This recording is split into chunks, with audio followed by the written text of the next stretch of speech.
John, welcome. Hello, Happy New Year, doll. Happy New Year. You're in Nantucket? I am. Look at you. I was in the other islands down south for a while, but yeah, got back early this week. Nice. Nice. Just in time for a little bit of wind then, John. Absolutely. Again. I do miss the 80 degree weather. Oh, 80 degrees. I haven't seen that yet. yeah. No, me neither. All right, you guys can change the conversation. Thank you. Great. Not talking about cold it is and warm it is. All right. Well, Michigan or Washington? Different conversation. Washington. Michigan.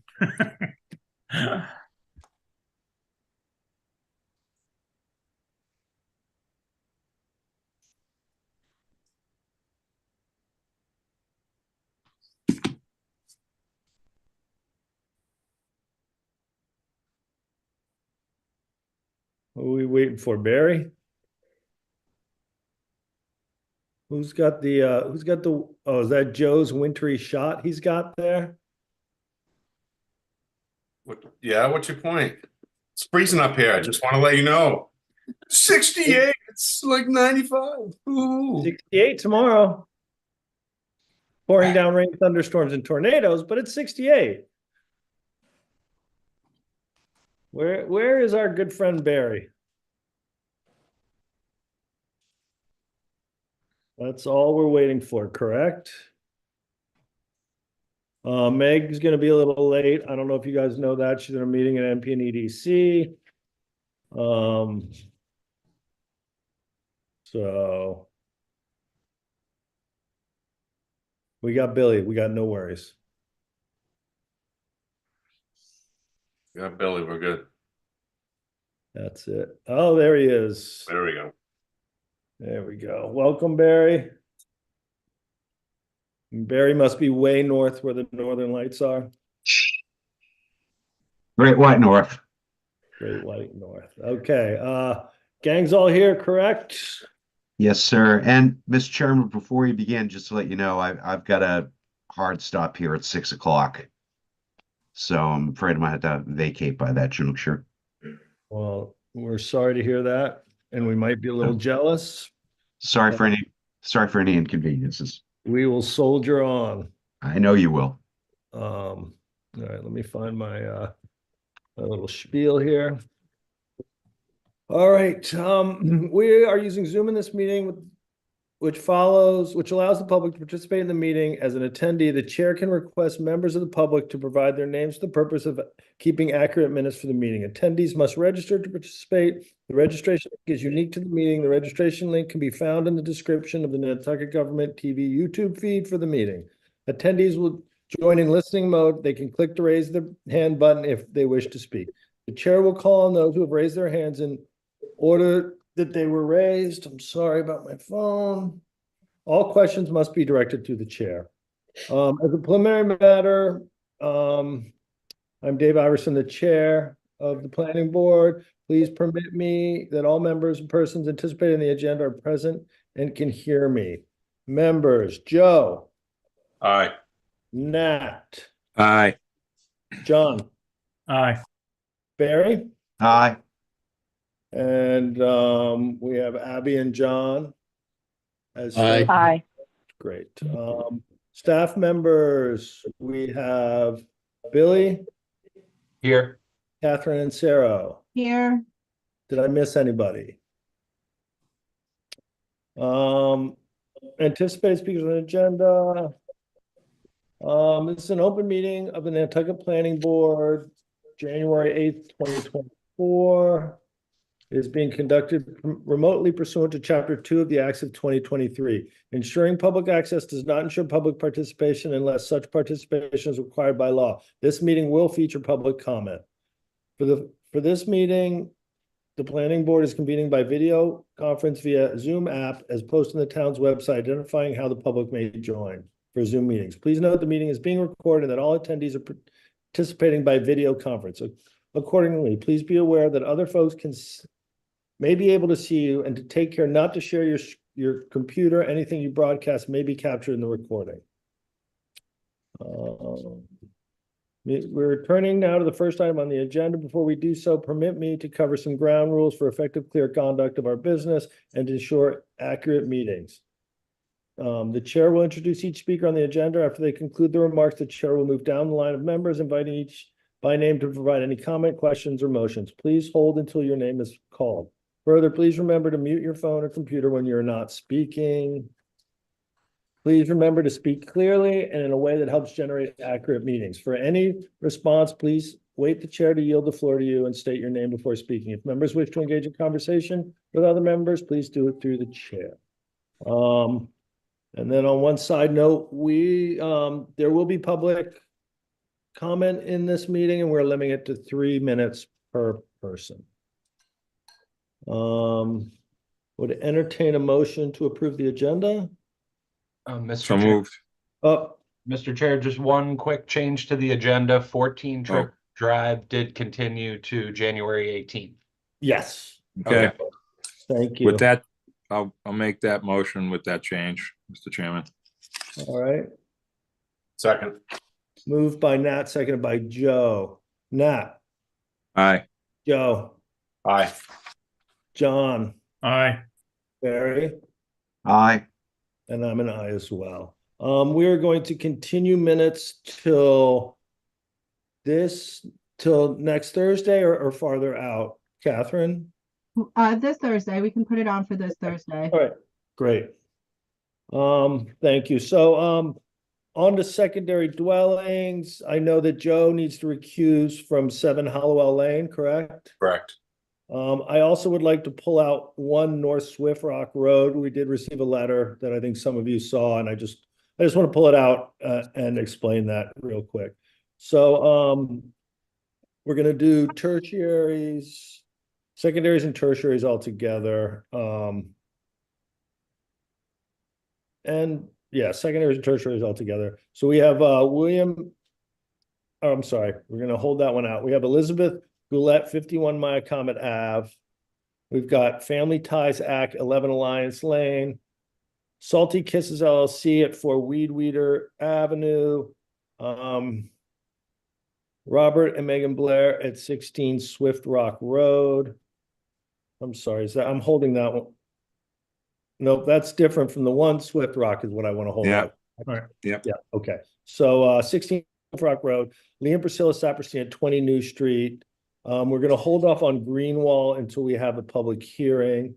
Right. For tertiaries, we have 7 White LLC, 7 White Street, NHA Properties, Inc., DBA Housing, Nantucket, 66 Pocheck. We're going to hold in Axe Realty at 10R Gray Ave out until the public meeting. Should I include the ANRs in this, or should we just? No, okay. So tertiaries and secondaries. Mr. Chairman, I'll make a motion at this point that we approve both the secondary dwellings and tertiary dwellings as you've just listed out in accordance with staff recommendation as well. Second. Great. Motion made by Barry, seconded by Joe. Barry, Aye. Joe, Aye. John, Aye. Nat, Aye. and I'm an aye as well. Thank you, guys. So, Joe is recusing on 7 Hollowell. Let's do that without Joe. Mr. Chairman, I'll make a motion at this point, provided there's no other comment, to approve 7 Hallowell Lane in accordance with staff recommendations. A second. Great. Motion made by Barry, seconded by John. Barry, Aye. John, Aye. Nat, Aye. and I'm an I as well. I didn't miss anyone though. Okay, so 1 Swift Rock. Did everyone get a chance to see the letter that we received on that? Yeah. Mhm. So I just wanted to make it clear if that person that wrote the letter is on the meeting, that that the restrictions, that was a private deed restriction, which typically we don't have purview over or really get involved in. It's also over 30 years old, so there's probably a question on to whether that deed restriction still exists. And just for clarity, the above past one already has a garage apartment, so that would be a secondary dwelling on their property. So really, there's nothing we can do to help the person that wrote the letter, and I just wanted to pull that out to make it clear. Anyone on the board have comments? Mhm. Mr. Chair. Yes, sir.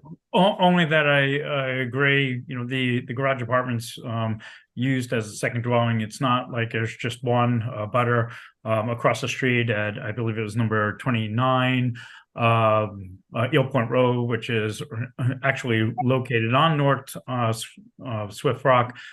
They have a very, very large garage with apartment, a dwelling above it. So it's not as if there aren't technically second dwellings there. There are other dwellings there, so it's not restricted to one single family residence. Agreed. And as you had stated again, with the private deed restriction, it has Right. been, I think, 1988 or so. So the 30 years has expired as well. So if the person that wrote the letter wants to pursue this, they probably would be best to get a lawyer and have them look at it. Hmm. So, all right. With that said, I'd entertain a motion. Motion to approve. Second. Motion made by John, seconded by Nat. John, Aye. Nat, Aye. Joe, Aye. Barry, Aye. and I'm an I as well. All right, on to the A&Rs. Anyone have? Mr. Chair, I believe, did you had there was one for church. Okay, we're for second dwell, for public hearing. Sorry. Yeah, we held it out to the Greg, you had pulled it. Okay, Yep. great. Thank you. Yes, sir. So on to the A&Rs. Does anyone have anyone that they want to pull out or have questions on here? Mhm. Okay. So Don Allen at 26 Pulpus Road. We have Priscilla Thomas, Jason Thomas Malesko, the Jason Malesko Irrevocable Trust, Priscilla M. Van Oaktrop, Thomas Malesko, trustee of Priscilla M. Oaktrop. I know I'm butchering that. Irrevocable Trust, 2012, 1, 3, and 5 Hinkley Lane. We have Lauren Iorio at 12 New Street. Mr. Chairman, I'll make a motion. We approve the A&Rs as submitted in accordance with staff recommendations. Thank you, Barry. Second. Motion made by Barry, seconded by Joe. Barry, Aye. Joe, Aye. John, Aye. Nat, Aye. and I'm an I as well. Thank you. Okay, on to previous plans. Woodbury Lane Realty Trust. Well, I can't even, I'm gonna hack that to death. Woodbury Lane, lot 14, plan file 25A. Oh, is this a Steve Cohen? We got an email from Steve, he's running a little late, so should we pass over these and come back when Steve arrives? Yeah. I think Everyone okay yeah. with that? Sure. It goes with the other one as well. Yeah, Right. so we're gonna skip over the 2 Woodbury Lanes, and go to, Fog Nominee Trust, Mark Dawson trustee, who's looking for a 3-year extension. Is Val here to speak to that? I don't see Val on here, but this was a secondary lot permit that is 3 days from expiring. I believe it expires on 1/11/24.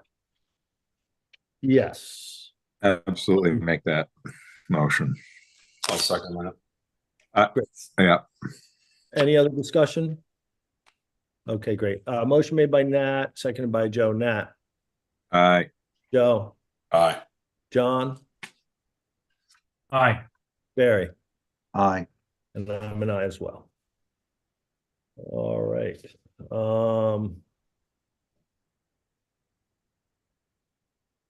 On to public hearings. We've got a few that have been continued here. Nantucket Airport is continued to February.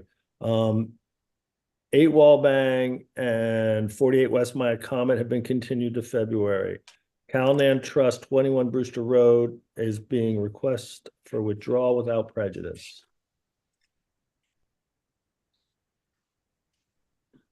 Mr. We have do you want to Chairman, make that one Yep. motion? yeah, hold on. Okay, Mr. Chairman, sorry. that's okay. Yes. Did you also want to include Trip Drive in there? Trip Drive is a continuance as well. 118. Yes. Okay. And I might suggest we just handle with the withdrawal separately. Okay, so let's do all the continuations. That's the airport, that's Wallbang, 48 West Maya Comet, and 14 Trip Drive. I'll make that motion to continue. Second. Motion made to continue, second by Barry. Nat, Aye, Mr. Chair, yes, we might want to make a separate motion for 14 Trip Drive since it's a different date. It's okay. on the 18th, I believe, right? Yeah, without Megan here, I'm almost positive it is. So, I believe Um, it is. No, at 100%, we told them we would schedule it on January 18th. okay, Yeah. Okay. so let's pull that, Barry. You made a Sure. motion, correct, Barry? okay, Well, Nat did. Oh, Nat. sorry about that. Yep, No, not, that's probably my thing. Okay, so we're gonna pull Trip Drive. And so this continuation is gonna consist of airport, 8 Wallbang, 48 West Maya Comet, 21 Brewster. and 21 Brewster. Thank you, Catherine. So is that your motion, Nat? yes, yeah, Still seconded by Barry? Yes, sir. Okay, great. Nat, Excuse me, Mr. Chair. Yes, Just sir. point of order. I believe you had mentioned 21 Brewster. I thought originally we were going to pull that as a separate vote because that was the Oh, request. yeah, no, we Oh, are. yes, sorry, I yeah. apologize. Catherine, no, you're. So, again, We'll get it right. We'll get it right. I'm sorry, it's been a long few days. All right, so Nantucket Airport, 8 Wallbang, 48 West Maya Comet. That's it. That is it. That's it. Mark's up. There we go. motion to continue those three. Great. Second. Great. Motion made by Nat, seconded by Barry. Nat, Aye, Barry, Aye. John, Aye. Joe, Aye. and I'm an aye as well. And All right. I will make a motion for 21 Brewster Road to withdraw without prejudice. I'll second. Second.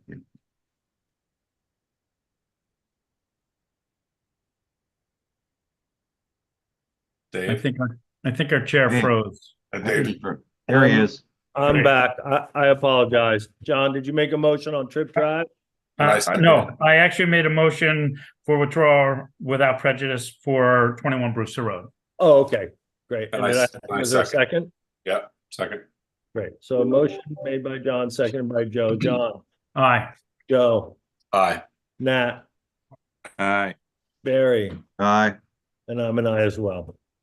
And I will make a motion for 14 Trip Drive to continue to the January 18th, 2024 meeting. Second. Great. Motion made by John, seconded by Barry. John, Aye. Barry, Aye. Nat, aye. Joe, Aye. and I'm an aye as well. Okay, we got those out of the way, correct? Good to sir. go, Mr. Chair. All right. Find the right page here.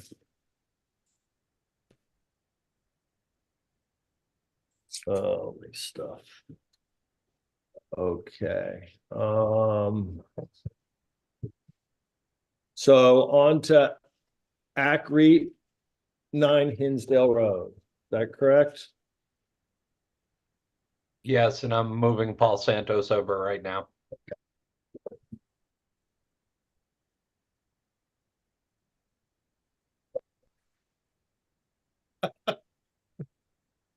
Thank you, Billy. So I'm off island headed to New York for a funeral, and I just lost power where I was at. So I'm in a parking lot. So I apologize if I'm if I get kicked out of the parking lot, but I should be fine. So that's Paul Santos with Nantucket Surveyors on behalf of the property owner and applicant. This is a definitive subdivision application for an existing parcel of land located at 9 Hinsdale Road, which is accessed from Old South down Forest Avenue and into Hinsdale Road. This is a series of subdivision lots that were previously approved some years back. The existing lot, again, is in the RC2 zoning district. It is approved in August of 2001, the subdivision was approved. The lot meets the zoning requirements for the district. The lot contains an area of approximately 19,870 square feet. It is located in a DEP Zone 2 wellhead protection area. It's in the Nantucket Harbor Watershed Protection Zone B and within the Nantucket wellhead protection area. So therefore, a certificate of water quality compliance will be required for any development that occurs on the lots as we propose them. This board approved a preliminary subdivision plan for this lot back in August of 2023. The plan you see before you is essentially the same layout as was previously approved for the preliminary subdivision. It shows 2 lots, a proposed roadway lot, and then a lot in the southerly side of the development. So 3 lots, 2 located at the intersection of Hinsdale and the proposed roadway, and 1 fronting on the proposed roadway lot itself. The lot is served by public sewer, served by public water, and electric, telephone, and cable are all subsurface and underground within this subdivision. Site is not located within a flood hazard zone, and there are no areas subject to protection under the Mass Wetland Protection Act, or it's not mapped under any of the NHESP endangered species program of estimated or rare habitat or wildlife. We propose no phasing with the development. It will be essentially constructed in one phase, if you will. And we have submitted and asked for the standard set of waivers that would follow a subdivision of this size and scope. Those waivers are enumerated in the application, but I'll briefly go through them. They have to do specifically with the contents of the definitive plan, landscape plan, the waivers of the rural road alternative, as this is a 20-foot wide roadway layout, sidewalks, bicycle paths, street lights, curbing, berms, and so forth. So the standard waivers that this board typically sees with a subdivision of this type. The plan is to construct a 20-foot wide gravel roadway with appropriate drainage that is currently being reviewed or will be reviewed by Ed Pesci. We will provide a standard asphalt apron into the site. That is the area that you see shaded on the attached plan, as Hinsdale Road currently is a paved roadway. We're in agreement with the staff recommendations or conditions for the subdivision. I'll briefly go through and read those for you. I'm sure most of them have read them as part of your preparation. But the conditions, the applicant will comply with all requests made by the town consulting engineer prior to the issuance of building permits. Recorded copies of any applicable legal documents such as a covenant, statement of conditions, grant of right of enforcement, homeowners association trust shall be presented to the planning board within 6 months from the filing of decision. Each lot shall comply with the ground cover ratio, front setback, side rear setback requirements of the underlying RC zoning district or as otherwise specified in the zoning bylaw. That a definitive plan be presented to the planning board within 6 months of the filing of the decision. That lots 1 and 2, which are the 2 lots that front on Hinsdale Road, are eligible for release after the endorsement of the plans and legal documents. This one is a little bit unique just to this subdivision, but that the roadway lot should be conveyed to the owner of lot 3, which is the southerly lot at the end of the hammerhead, prior to the release of the final lot. The owner of lot shall be responsible for the construction and ongoing maintenance of the roadway lot. So the intent here is to have the roadway lot owned and maintained by the owner of the back lot of the lot on the hammerhead. So that is the intent there, and that's why that condition is written that way, I believe. Roadway should be constructed prior to the issuance of certificate of occupancy for any structure on lot 3. And there is the condition here reads, the applicant has agreed to provide a monetary contribution in the amount of $2,500 per dwelling unit at 2 dwelling units per lot for a total of $15,000. The only caveat I have on that is we have no issue with the $2,500 per dwelling unit, but it may not be that each lot, would contain 2 dwelling units. So $2,500 would be for however many dwelling units are eventually proposed on the property. Ultimately, the goal here will be some mixed use of residential and maybe some type of limited commercial with a residential component associated with it. Maybe a first floor commercial under what is permitted for this particular zone, and then some type of housing above. So while there are 3 lots, there may not necessarily be 6 dwelling units, but the $2,500 per dwelling unit, the owner and applicant has agreed, and we'll do that in accordance with many of the other subdivisions that you've previously approved. That's essentially the limit of the application. Happy to answer any questions that the board may have. Thank you, Paul. Board members. Mr. Chair, through you to Paul.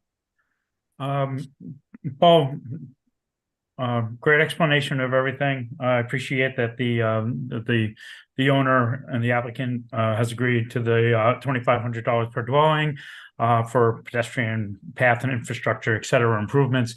And I agree, if they don't do the maximum of the 6 units, they shouldn't be forced to pay the total $15,000. However, once they build out and they expect the release of the final lot, and then maybe after all monies and things have been released and the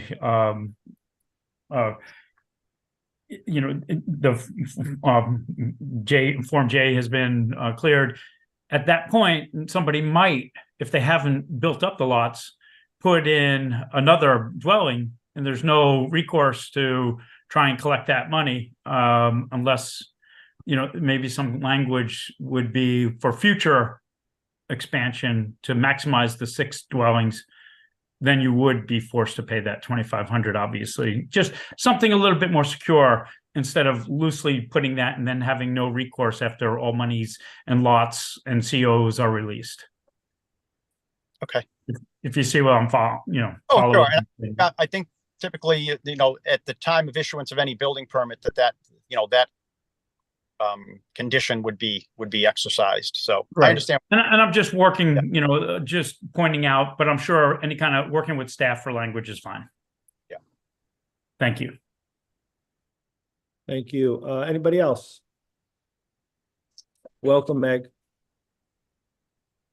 I have just some concerns, Paul, if I may.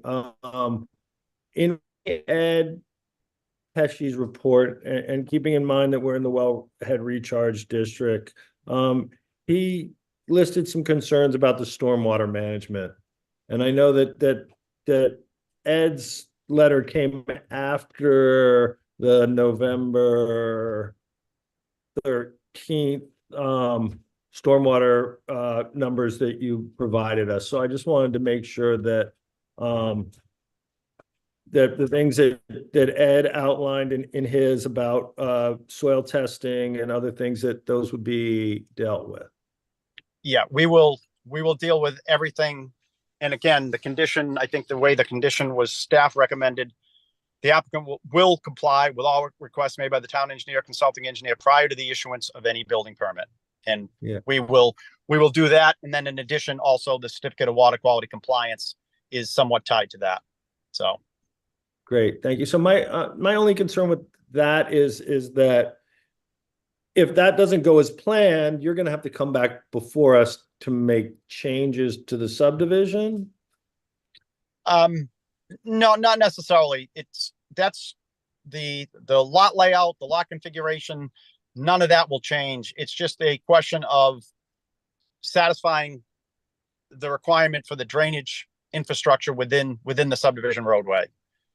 You are going to see the plans that we submit for endorsement will have Ed Pesci's sign off on them. Okay, great. Anyone else before we go to the public? This is a public hearing, correct? Yes. Board members? Yes, Barry. Yeah, through you to Megan or Billy. Since this is still RC2, were there any restrictions that we were looking at? Because RC2 is very generous in terms of any commercial that was going to happen. And just given it, did we lay out anything or have any thoughts about that? So we didn't go through the exercise as staff as we did with other subdivision that you'll Yep. notice on in the staff report. I don't necessarily think that it would be a terribly harmful thing to go through and prohibit things that you all maybe wouldn't want to see there. And the list, I think, is before you under a different subdivision if you wanted to use that as a guide. Keep in mind what commercial uses have been permitted there, particularly on Forest Ave, though that has moved to CN. So you have kind of mixed use residential, commercial, some landscape contractor. So perhaps not as it's not as residentially as of a neighborhood, if you will. Sure. But yeah, that would be appropriate for you all to discuss some potential use restrictions. Right, so why don't I go Mr. Chair, through you, a question about that? Yes, sir. So Meg, if somebody's going to be applying for a laundromat per se and they're allowed by use under that zoning, wouldn't they have to come before us with a special permit application to get approved anyway? Not if it's a use allowed by right, but that is Correct. within public wellhead district, so it would be prohibited through that avenue. Or that? Yeah. Yeah. But if it's allowed by right in RC2, it's allowed by right in RC2. This, I've been in discussions with some of the people that live in this area. It's not going to be moving forward with a proposed change at this annual town meeting, but I would recommend, based on conversations that I've had with people in that area, that the planning board perhaps sponsor a map change article for next year's town meeting. So that would be forthcoming. So should I just run through the list that you created for the other one, the other applications before Yeah. us, and see how the board feels? Might I suggest, Dave, just from that list, again, keeping in mind of kind of the mixed commercial use Yeah, and the no, potential to possibly go to CN, it's definitely worth the exercise, but perhaps not as restrictive as this, because CN would be on the table as a change of zoning district, where this property and the other, so it's commercial to commercial. This other property is going to be residential R5. So Yeah. So convenience store. Yes, Barry. I'm just wondering, so Megan, would it be possible to word it that any commercial uses would be more consistent with anything in the CN district? If we're gonna do our decision, and that way it kind of aligns with where we're heading to anyways. And that Exactly. just may shorten the list up. That's a Mhm. good idea, Barry. I I think think that's it's a great idea, Barry. Save us a lot of time. I'm all right Yes. with that. Just as long as Mr. Santos is, has any comment on that as well too. Yeah, I mean, if I could, I mean, I'll tell you, I mean, I know the owner and applicant kind of has a vision already of how this could potentially be. Sure. I mean, we're basically looking at housing and a commercial, I mean, whether it's a contractor shop with housing above, I mean, that's kind of where we're going with these. There's been no discussion about laundromat or commercial use. I mean, it's basically, duplexes are allowed. Sure. A mix, like I said, whether it's a contractor shop to provide housing for the tenant, that's kind of where we're going with this, with the way this is going to look. So if you could just, I mean, what were we talking about, Megan, for as far as, and obviously we filed the preliminary plan, we filed the definitive, we have the, provided this gets approved and endorsed, we have the 8-year protection with regard to the RC2 zoning district. So if we could just be clear on, I guess, how we're going to word this or how we're wording it, or whether this is a prohibition or certain items would require us to come back to the board. I'm not sure how you typically have been doing this. Let me just do a quick browse of the use chart for a comparison of CN and RC2.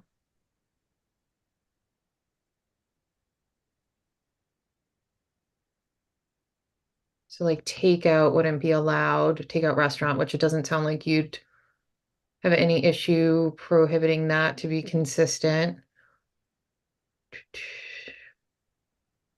Seems like in many ways, actually, CN is more flexible in terms of what commercial uses are allowed.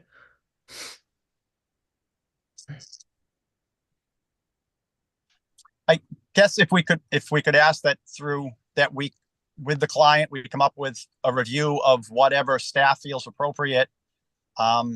Happy to do that. But if the staff feels that if there are some there that we need to discuss with the board, I'm not sure whether, I just don't know how many there would be. So like I said, No. I'd rather, quite honestly, if we're going to do that, continue and actually come up with a list that we can all agree with. I mean, it's, continuing it 1 month, I don't think is gonna hurt us on our end. And I'd rather than on the fly, just kind of coming up with certain things without having time to discuss directly with the owners. If we could work with staff and come up with a list and then come back, and if that's the last remaining item that we have to deal with, and then come back next month and hopefully just put it to bed quickly. That sounds like a good plan. Mm-hmm. Mr. Chair, while we're open to the general public, should we have them see if there's anyone that wants to comment? Maybe there's some information we might gain before we continue. Would love that. I was going in that direction. Billy, do we have anyone in the public? Yes, Emily Molden has her hand raised and I'm promoting her right now.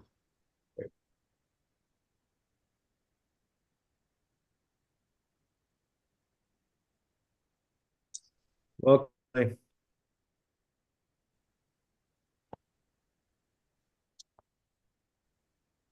Hello, Mr. Chair.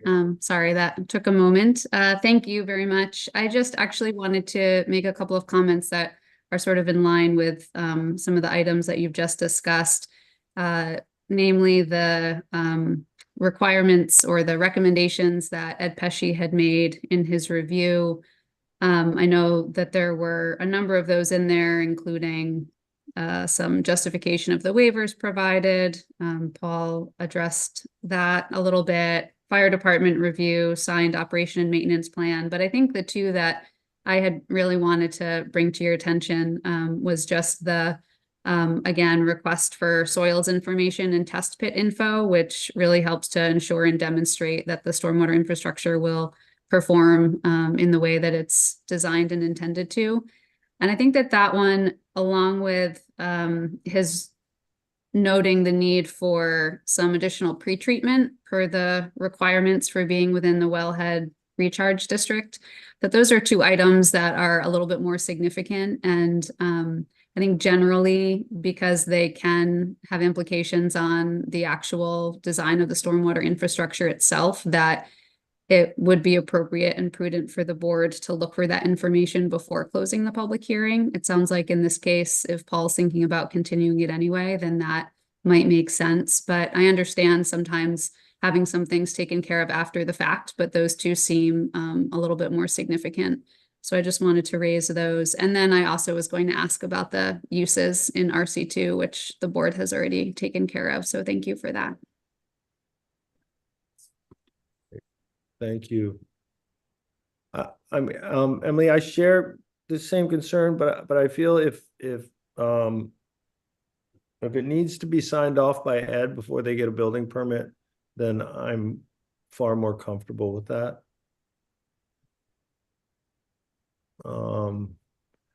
Anybody else out there?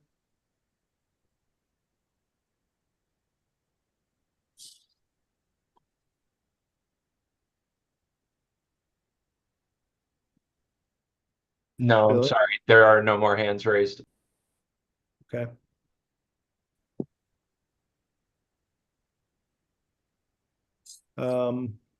Board? Mr. Chairman, I'll make an emotion at this point that we continue this until our next meeting Yep. in February. Second. Is that you seconding that? Yes. All right. Motion made by Barry, second by Nat. Barry, Aye. Nat, Aye. Joe, Aye. John, Aye. and I'm an aye as well. So we'll see you next month and we'll work out these things. Sure, Thank you. great. Thank you, everyone. Thank you. Good luck, Joe.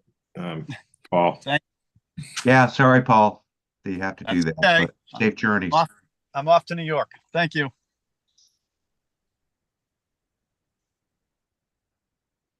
So, Mr. Chair, I know we continued that to the next meeting, but I'm looking at the action deadline for that being 2/11/24, and I believe the meeting is. Are we planning on a certain date? Are we looking for that to continue until February? Because the February 12th meeting, if that was the case, we need to change the action deadline date. So we don't need a vote on changing that. We can handle all that internally and administratively. Thank you. Thanks, Meg.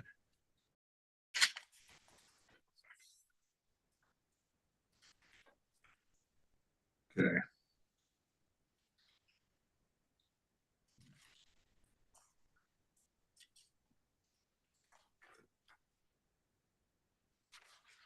Okay. It looks like we may have lost Dave. Uh-oh. Oh, geez, I was wondering why it was silent. Yeah, Joe, up to you, Joe. Okay, motion to continue. And we have a vote, right? So Barry, did you make? Aye. Okay, and second it was Nat? Yep. Okay, on your Aye. motion, Barry, Aye. Nat, Aye. John, Aye. and Dave will take as a thing, and I'm an aye. There we go. Next, moving to Martin Edward Stone, 38 Hooper Farm Road. And representing is Linda Williams. Linda did message me that she's running late. We could either move this or I wouldn't have a problem introducing this. This is a request for a secondary lot, special permit to create a secondary lot. Give me 1 second. I'll pull up the plan. Still waiting for Steve Cohen, right? Yes. He's Okay. on now. He is Okay. on. So this is a covenant lot, correct? Correct. Yeah. Great.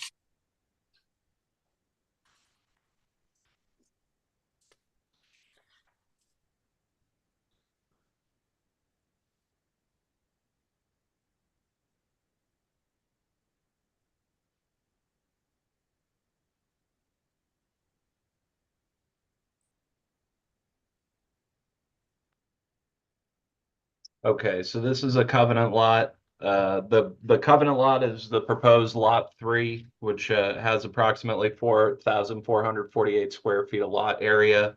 The proposed market rate lot is number 4, has approximately 6,000 square feet. The site is R10, and both lots are going to be accessed by a common driveway off of Hooper Farm Road. Does anyone have any questions about this one? Anyone have any comments? Do we have anyone in the public? There are, Campbell Sutton has her hand raised. Okay, I'm gonna promote her. thank you.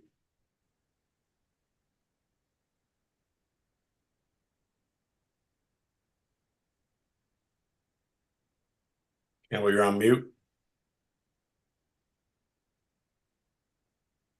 Good evening, Campbell.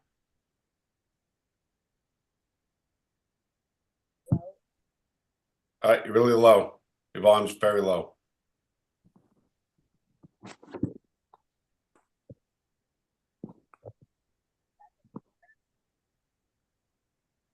Can't hear.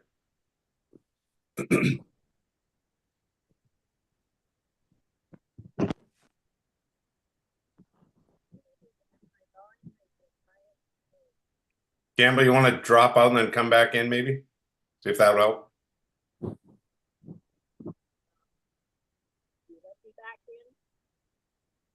We could just barely hear you.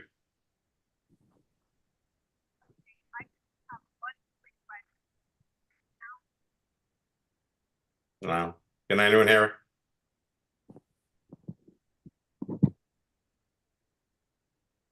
No, it's really faint. I mean, it's Right. really faint what I'm Yeah. catching, but it's not, I can't hear it.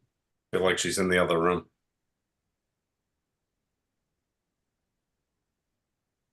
All right. Do we?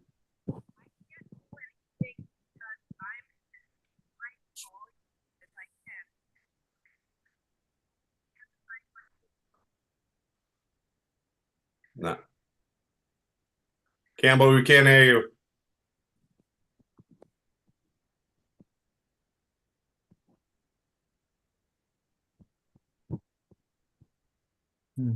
Mr. Chair, if I may, while we're waiting for Campbell, Yeah.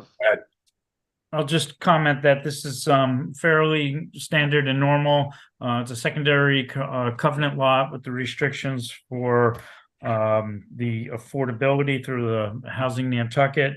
I see that it's in the R10 zoning, which has a maximum of 25% ground cover standard for the zoning, and it has to have a minimum of 4,000 square feet with that 10,000 square feet plus for the secondary covenant lot, of which to have 4,448 square feet, while the main market rate has 6,000 square feet.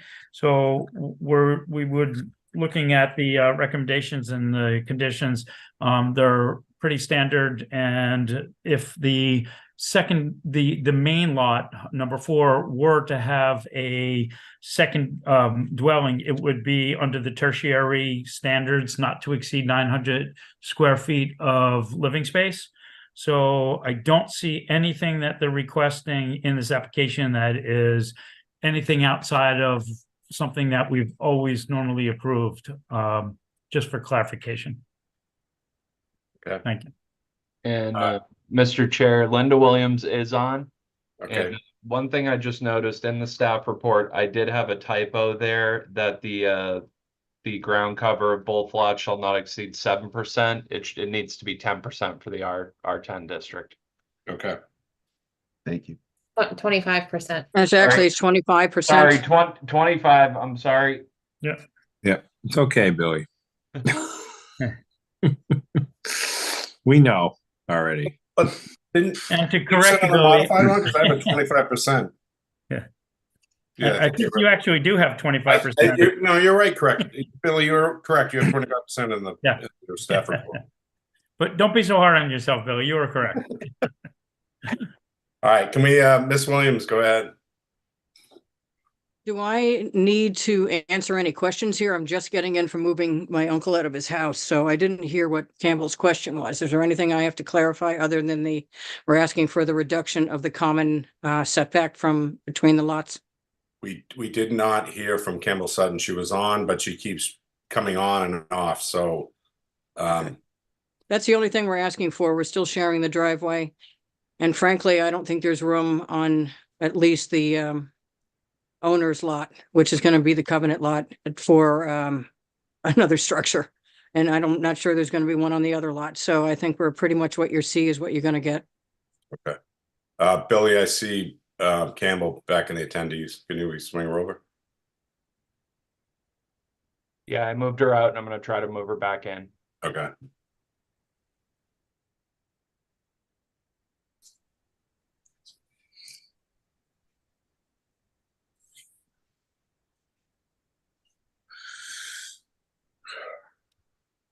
And she declined to be promoted. I'll give it a try one more time to see if.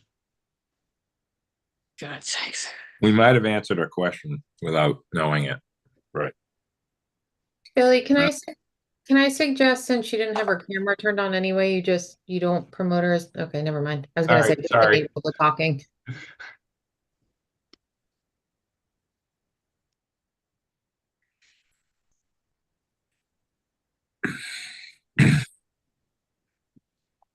Campbell?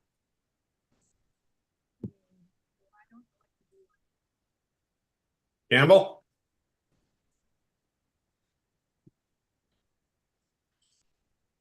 Want to text someone?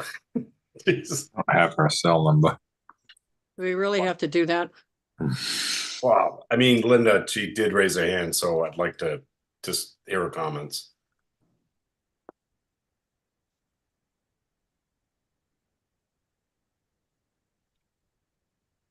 All right. Should we hold this until we get her cleared up? I actually texted her and I'm seeing the little dots. So she- Okay. Okay. We'll wait. I'd make a point of order on that when you do that, Mr. Chairman. I understand that, but I can get It's it not a right. special permit. It's not a special permit. Linda, I understand, but I would like to hear the public. It is a special permit. Oh, it's a covenant. Oh, Yeah, it's yeah. covenant.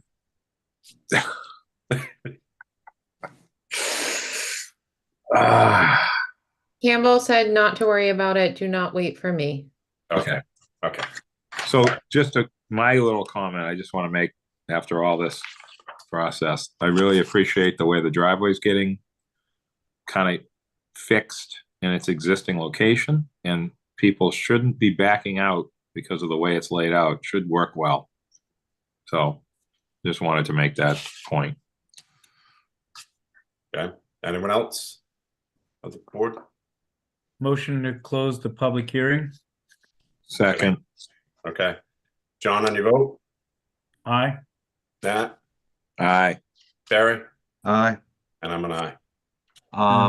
Do you want to activate an alternate for this as well? Oh, we can Please. do that. Who was up last? We'll go with Abby. You stop on my list. Miss Molina. She off. She's her screen. There she is. She's here. I just was double muted. I'm sorry. All right. So with that, Mr. Chair, I'll make a motion to approve with the finding and the 8 conditions listed through staff. Can I just Oh, one second? I'm sorry, the finding and the 4 conditions listed through staff. Yeah. Okay. On that motion, any second? Second. Okay. John, on your Aye. vote? Barry? Aye. Abby? Hi. Nat? Aye. And I'm an aye. Thank you. Okay, moving on to Norm Shalecki, trustee Norm and Joan Realty Trust, 10 Field Ave. Billy? Do you want to bring over Jeff Blackwell? Yeah, that's what I believe. Leo Asadorian is on tonight to take Jeff's place. Excellent.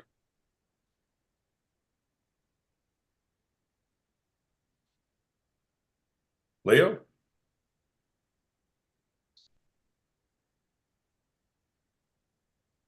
Good evening, Leo. You're muted.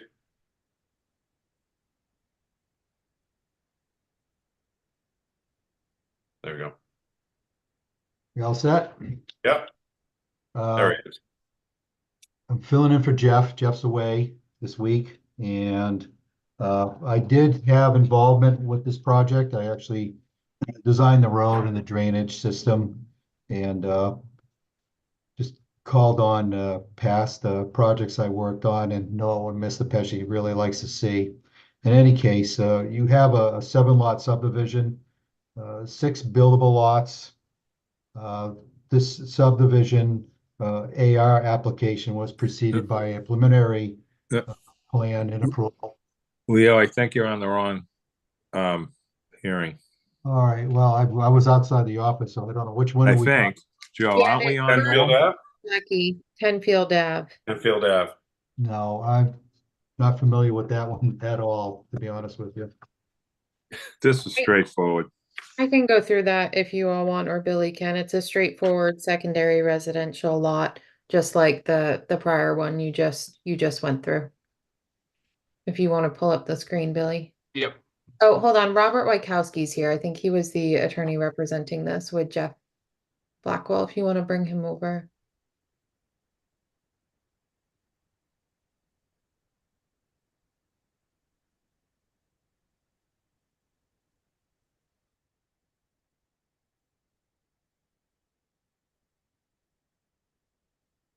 I'm having trouble promoting Robert. I'm gonna just allow him to, oh, I think there he goes. Evening, Robert.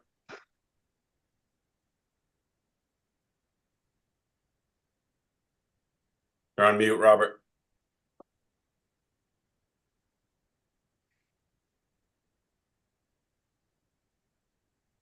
Can you hear me now? Yes, please go. Thank you so much. This is an application is requesting a special permit to create a secondary residential lot for year-round residents. The covenant lot would be the proposed lot B, which is approximately 16,000 square feet of lot area.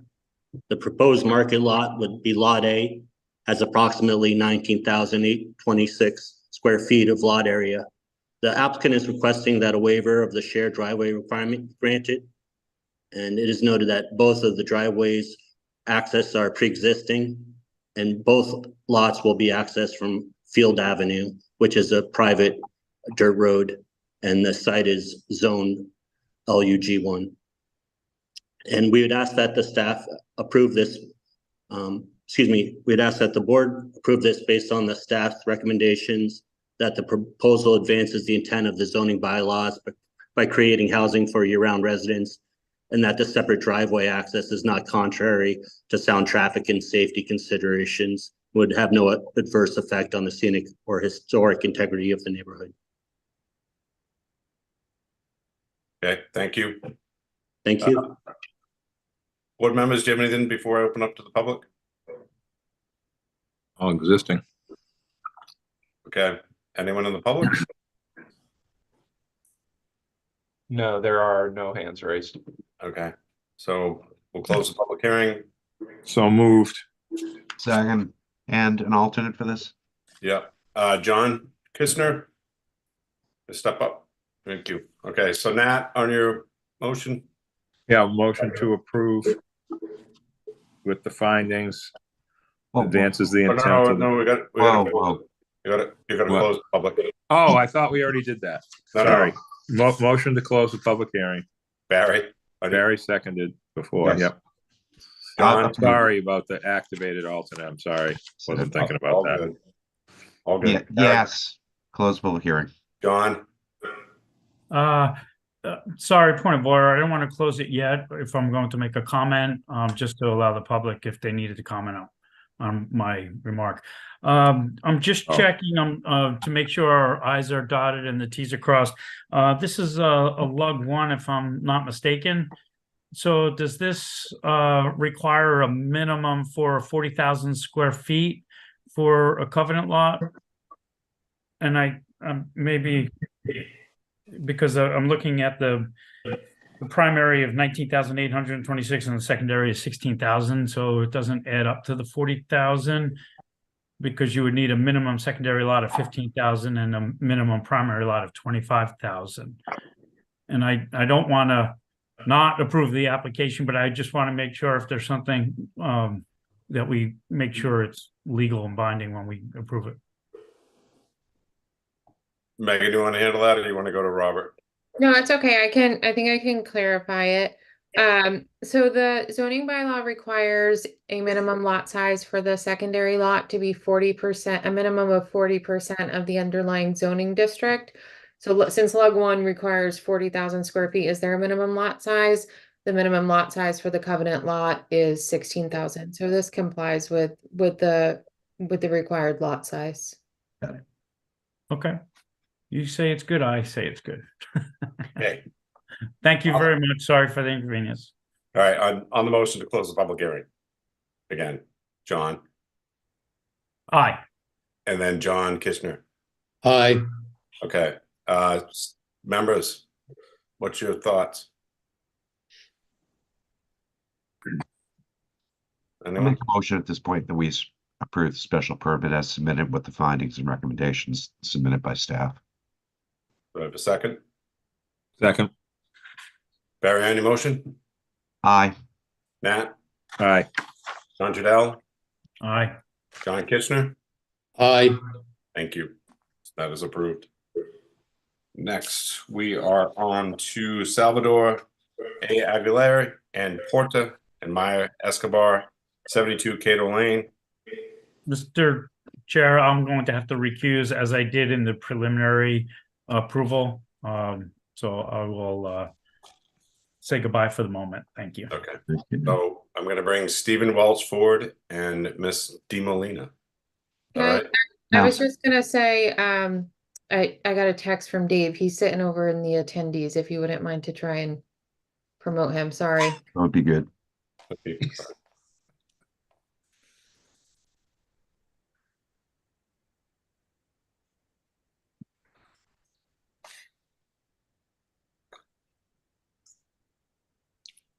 Dave, you're muted.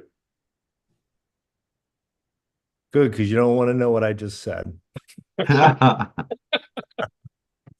Oh, So just Oh, Dave, I guys. promoted Stephen Welch.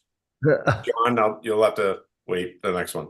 You know what? No, continue on with Stephen, because I don't know where we're at. Let me catch up. We're at 72 Cato Lane. Oh, okay. And we just opened it, so go ahead. Okay, I'm good then. Okay. Sorry, Stephen. No, Stephen's still on. John Kitchener's gonna step back. Oh, okay. Sorry, John. Because John Trudell is recused. Okay, great. So do we have Dan speaking? Yep, I'm here. Good afternoon. Just make sure Great. everybody's all set. So pretty straightforward. We've got our 2-lot rear lot subdivision special permit application. The board just reviewed the same property at last month's meeting for a 2-lot approval required as the proof that the rear lot could be accommodated. So we have here is you have lot 1 containing the existing house, and then you have lot 2 as the rear lot, and they'll have a driveway easement, along the northern side that will skirt around the shed. So there'll be a combination of a property plus an access and utility easement, so they don't have to move the shed out of the way. Other than that, both properties are on water and sewer, or they will be. And that's it. Shared driveway entrance coming off of Cato Lane, and then they'll split off for each respective lot. Great. Thank you. Any questions? No. Emily Molden in the queue. Right, great. I guess we'll open up the public hearing and bring Emily over. I'm promoting Emily Molden now, and then Campbell Sutton has her hand raised as well. Mr. Chair, Yes, sir. just while we're waiting, through you, can I get clarification that 8 foot for the access seems a little slim for fire truck?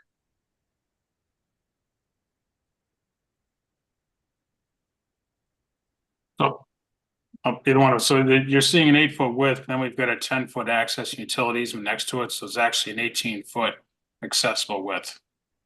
Oh, so you're going right up to the shed, Dan? We've got an easement up against the shed. The reason we did the easement is so we can meet a setback versus a property line. Gotcha. Okay, thanks for the clarification. Great, thank you. Emily, welcome back. Thank you, Mr. Chair. Welcome back to you as well. I had a couple of comments that I wanted to make relative to this rear lot request. I know that at your last meeting, there was a subdivision approved at this property, and I did not participate in that hearing. I hadn't had an opportunity to review the materials in advance, but I know that there were a number of waivers that had been required and were approved for this subdivision. I think there were actually about 15 of them, and I think I probably would have questioned, for one, the frontage on the proposed roadway as it was permitted. I raise this now because I was taking a closer look at the rear lot subdivision provisions in the bylaw, and I just wanted to raise a concern to the board. The rear lot subdivision is clearly, it's essentially a special dispensation, and it was created so that you guys didn't have to make unnecessary and untaxed roadway lots.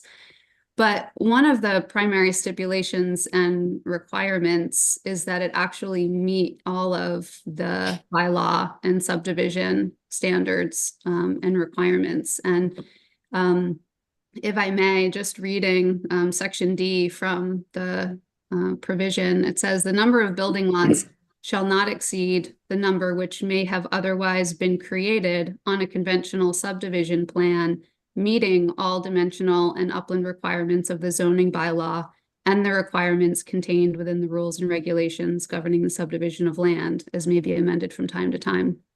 And then it goes on to talk about how that can be demonstrated using a lotting plan, an A&R, plan endorsed by the planning board, or an A&R subdivision. And I know that those approvals are required prerequisite or step toward getting a permit for one of these rear lot subdivisions. But my plain reading of this language is that the bylaw requires the lot to conform to the rules and regulations.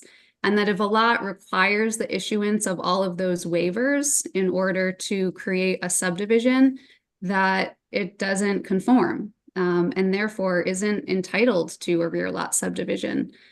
And I bring this to your attention because it's not something that I had looked at that carefully before, as far as what that language says.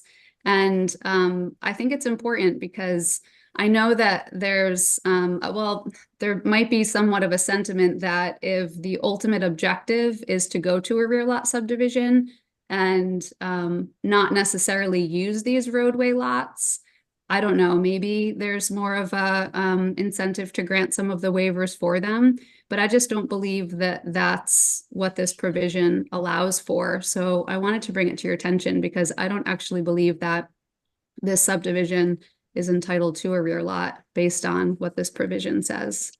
Thank you for your time and hopefully at least for discussing this further. Thanks. Thank you, Emily.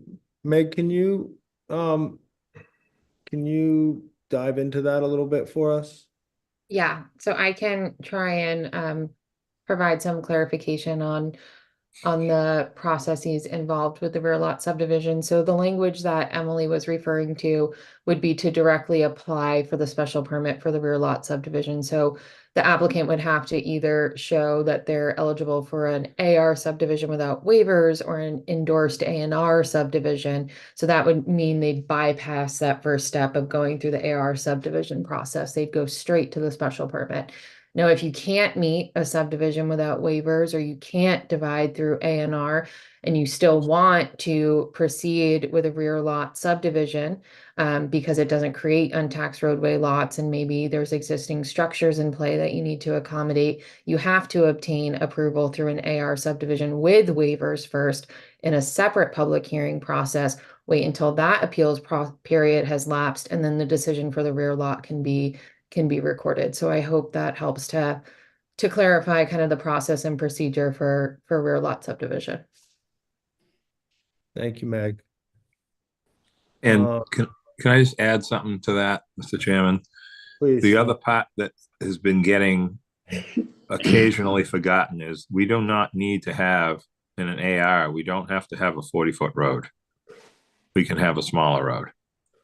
So when there isn't enough land for that size road, you don't need to have that size to make it work with the approved plan. I'm pretty sure I'm right about that, Megan. So that's key piece of this whole thing. Great. Thank you, Nat. Billy, do we still have Campbell's hand up? We do. We have Campbell Sutton followed by Kristen Merck. Great. Campbell?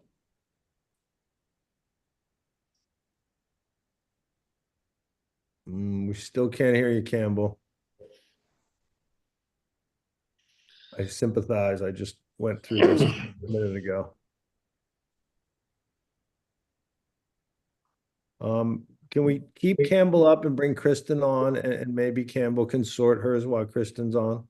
Yep. Thank you, Billy.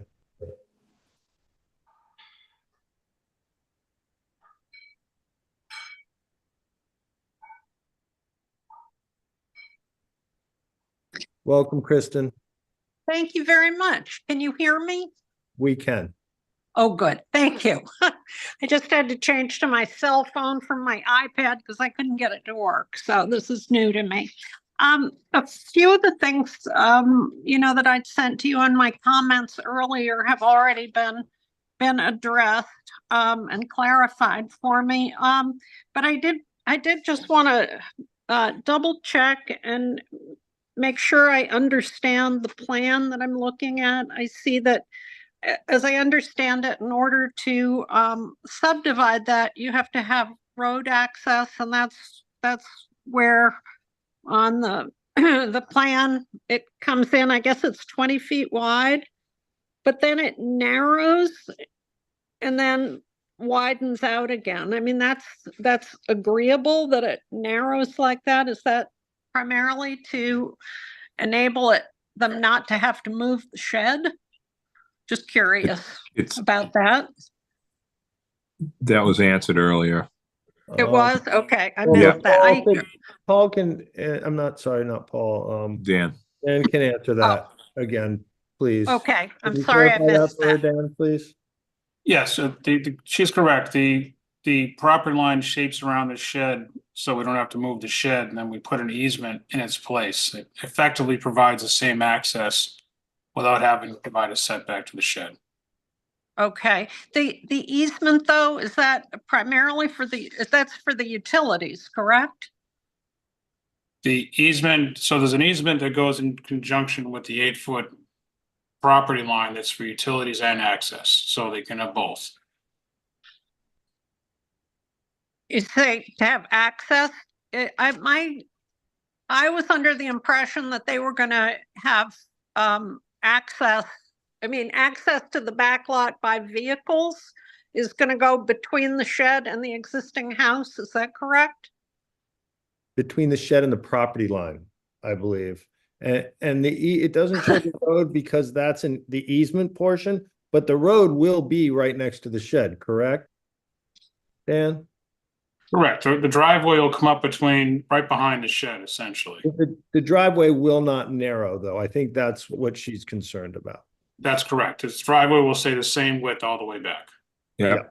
It just shows that on the plan because it's an easement rather than their driveway access. It's confusing, but the driveway will remain the same width all the way to the back of the lot. It's just that small portion will travel over an easement. Okay, I apologize, I'm not. No, Okay, no, so, it's Okay. fine. so the driveway is gonna go on that skinny part between my property and the shed? No, The driveway will be Okay, the good, full thank width you. all the way to it's the back. it's just forget that line in reality. The line is there for legal purposes. Okay, Okay. okay, that sounds good.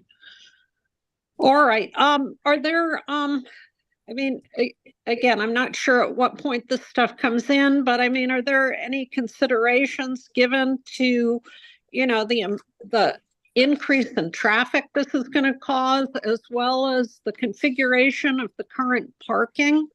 Because there's already 4 to 5 cars that park in the front of the existing property. There are 3 that park in the back. And I'm just wondering if there's any consideration given to the traffic flow and moving any of that parking. So this is an empty lot, correct, Dan? In the back. Yes. The back will be an empty lot. The front lot, so lot 1 contains the existing house, the shed, and all of the existing parking. So there's when no change proposed to the parking area. when they come to permit their house, they will have to abide by parking by the parking bylaws. So this is basically a blank canvas. They're just subdividing the land, Kristen. And Okay. when they come back to develop it, then those things will come into play. Okay. Okay, so there will be another a butters notice that goes out, and more information will be available when they actually go to develop it. To develop the property, I believe there will be, yes. Okay. And you'll get one from the HGC as well. Yeah. Yeah. Okay. All right. That sounds good. One last question, and that's, when there is the easement there for the utilities, which again, it looks like they're going to be going between my property line and the shed. How wide of a trench is that generally? I'm just concerned about damage to trees, hedges, fences, that kind of thing. It appears that is on the other side of the driveway from your property line. It does not run the easement for the utilities. Am I right, Okay. Dan, on that? So, right, essentially what you'll be seeing is probably a 10, maybe a 12-foot wide driveway. And any utilities will be under the driveway itself. So we wouldn't be Okay. looking to clear any vegetation up on the property line. Okay, that's great. All right. Well, thank you all very much. I appreciate your time. Thank you. Campbell, any success?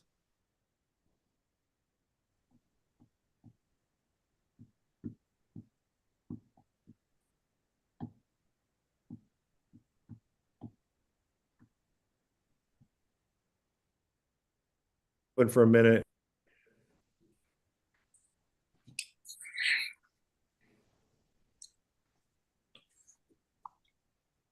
Yeah, Dave, we had the same issue before why you were dropped out as well. Questions or concerns?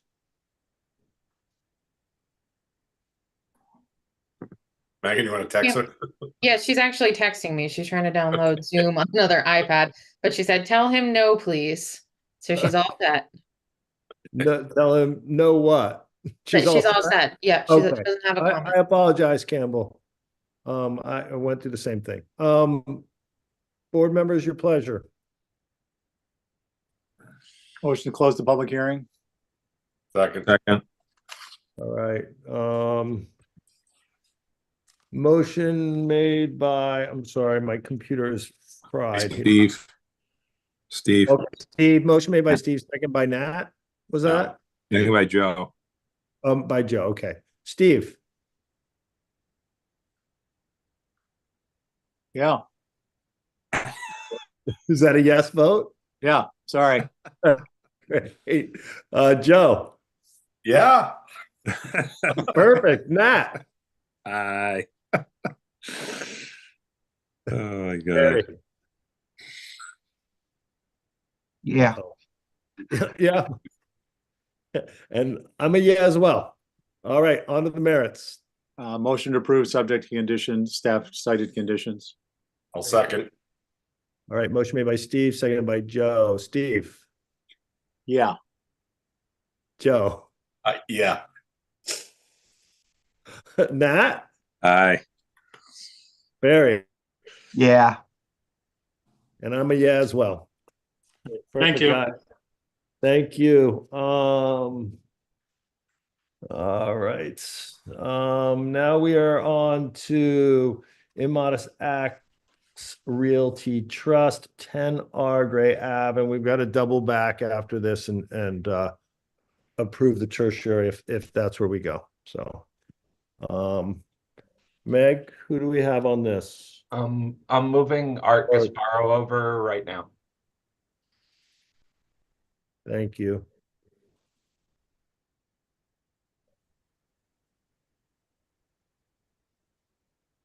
Hello, Hey, Mr. Chairman.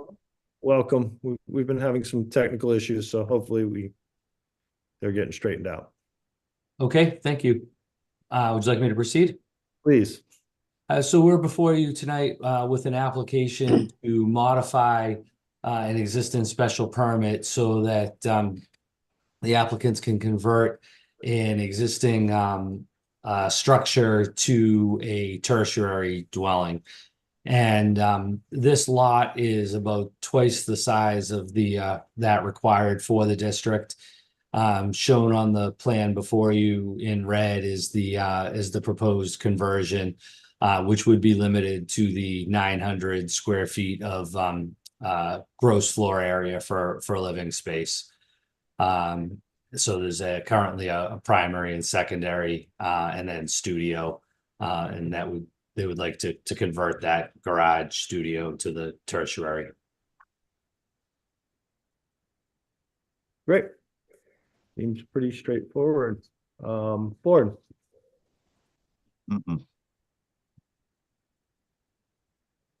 Mm-mm.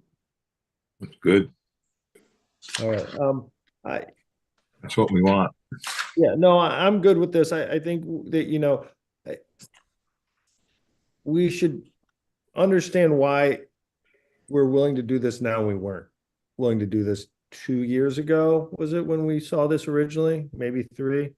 And I think it's just fair that we make some sort of statement as why it wasn't appropriate then, but it's appropriate now. And I think John, no better person than John to make that statement. Thank you, Mr. Chair. Yeah, I looked up this, I think this was about 4 or 5 years ago, actually. And I was curious, or maybe even 6 years ago, I was curious, and even under the signatures, it was approved 5-0. I looked at my signature, it was blank. Maybe I didn't get a chance to go in and sign, or maybe somebody else was put on there because I was absent of the meeting. I'm not really sure as to why, but I didn't look into it that far. But I'm curious too, because I know this is something that at the time, I remember this like it was yesterday. It was kind of, it was interesting because the original application, my memory is not good in other things, but for this one there was a curved driveway and it showed that you could have these parcels, and then it was kind of pie shaped off of this curved driveway that went in off the street. And we just, we said, great, they can prove that they can do this. We're going to do this, this separate kind of look where you have one road access and then you have one on the right, one on the left, one on the back. And we did put the restrictions on it. We did put a two dwellings in the back there, and we do this for other ones. And after seeing and saying all this, my only concern, I don't necessarily have a problem, especially since it's already an existing building that was there and they're transforming it into, this, tertiary with a restriction of size.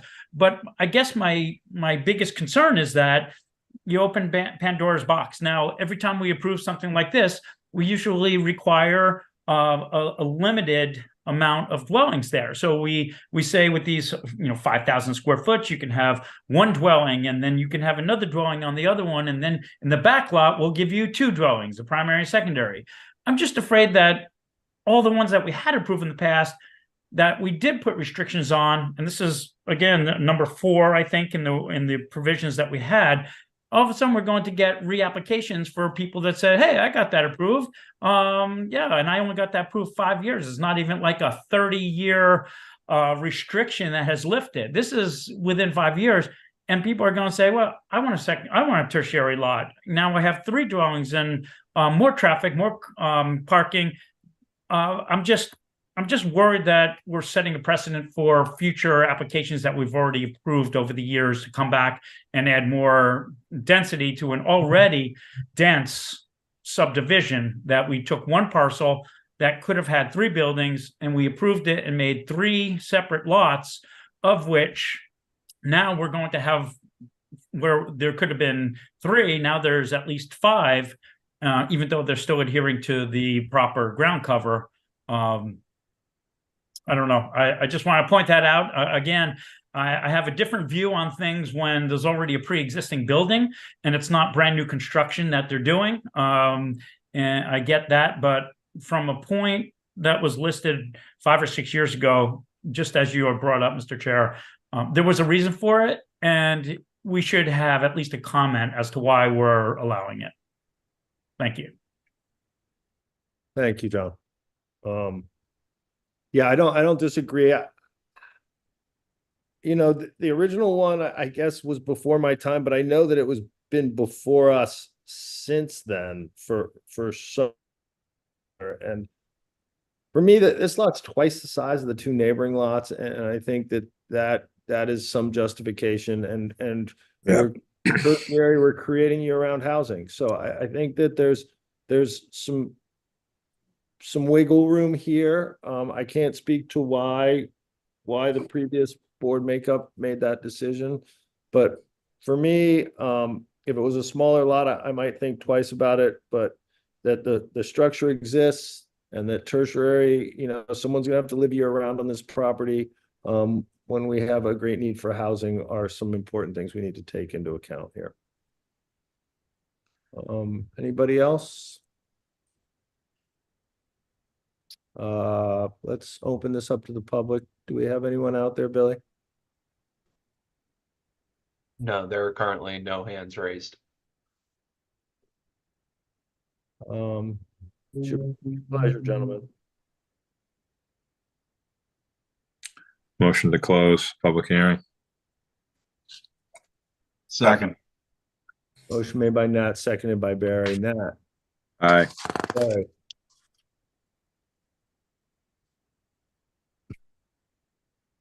Barry. Yeah, aye. Sorry. John. For the reasons I don't want to make it No, we're unanimous. closing. Please, There's the listed. public hearing, John. There's the public hearing. Oh, then I agree to hold. To close the public hearing. Thank you, Mr. Chair. Yeah. Aye. Joe. Aye. And I'm an aye as well. As for the merits.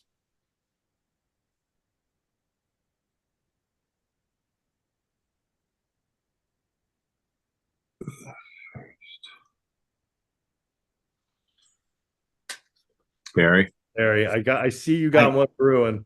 You know what? Let's see where this takes itself off to. But I'll make a motion that we approve the application as submitted at the moment. Second. Right, motion made by Barry, seconded by Nat. Barry. Aye. John. Comment again, for the reasons that I stated, I'm going to give this a nay. No. Okay. Nat. Aye. Joe.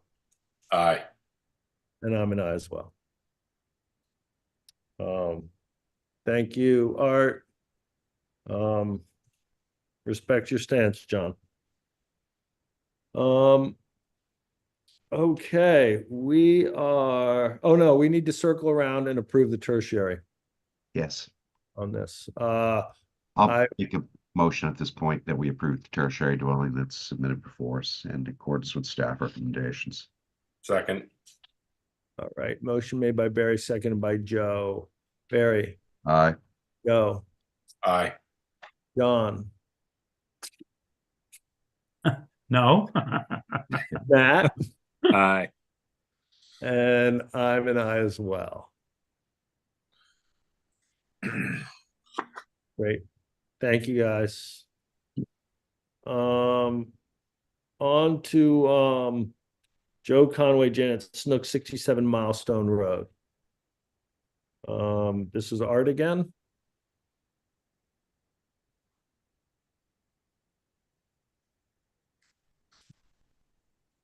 Am I in the right place? Yeah.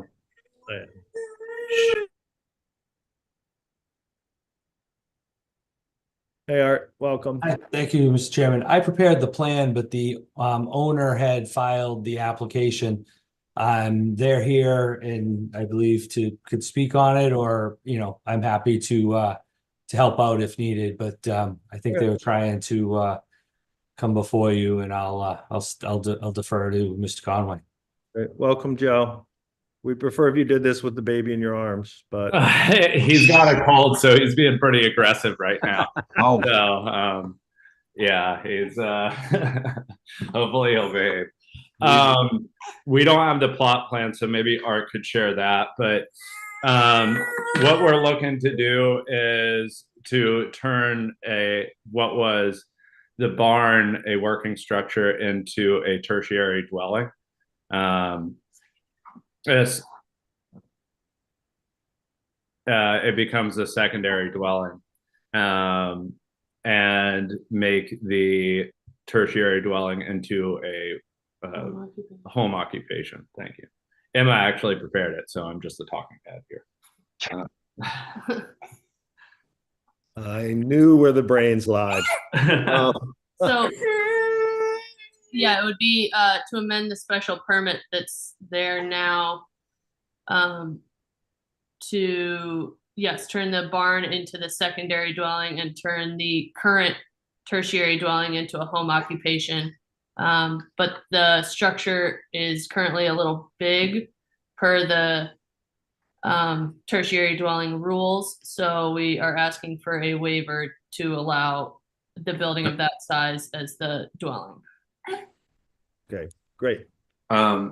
We would also like to build a basement. As a growing family, we need the storage area.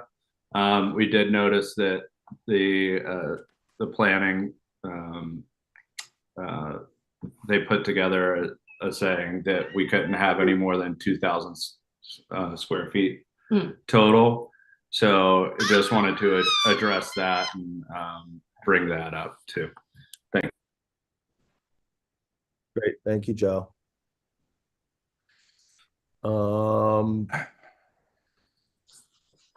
Billy, do you have anything to add to this?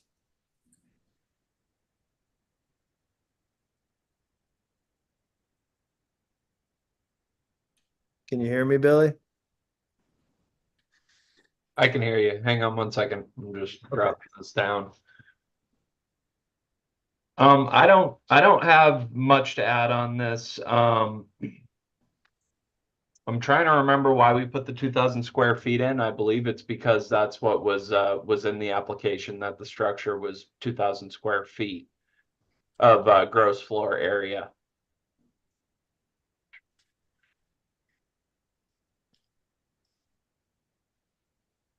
So the basement would still be allowed.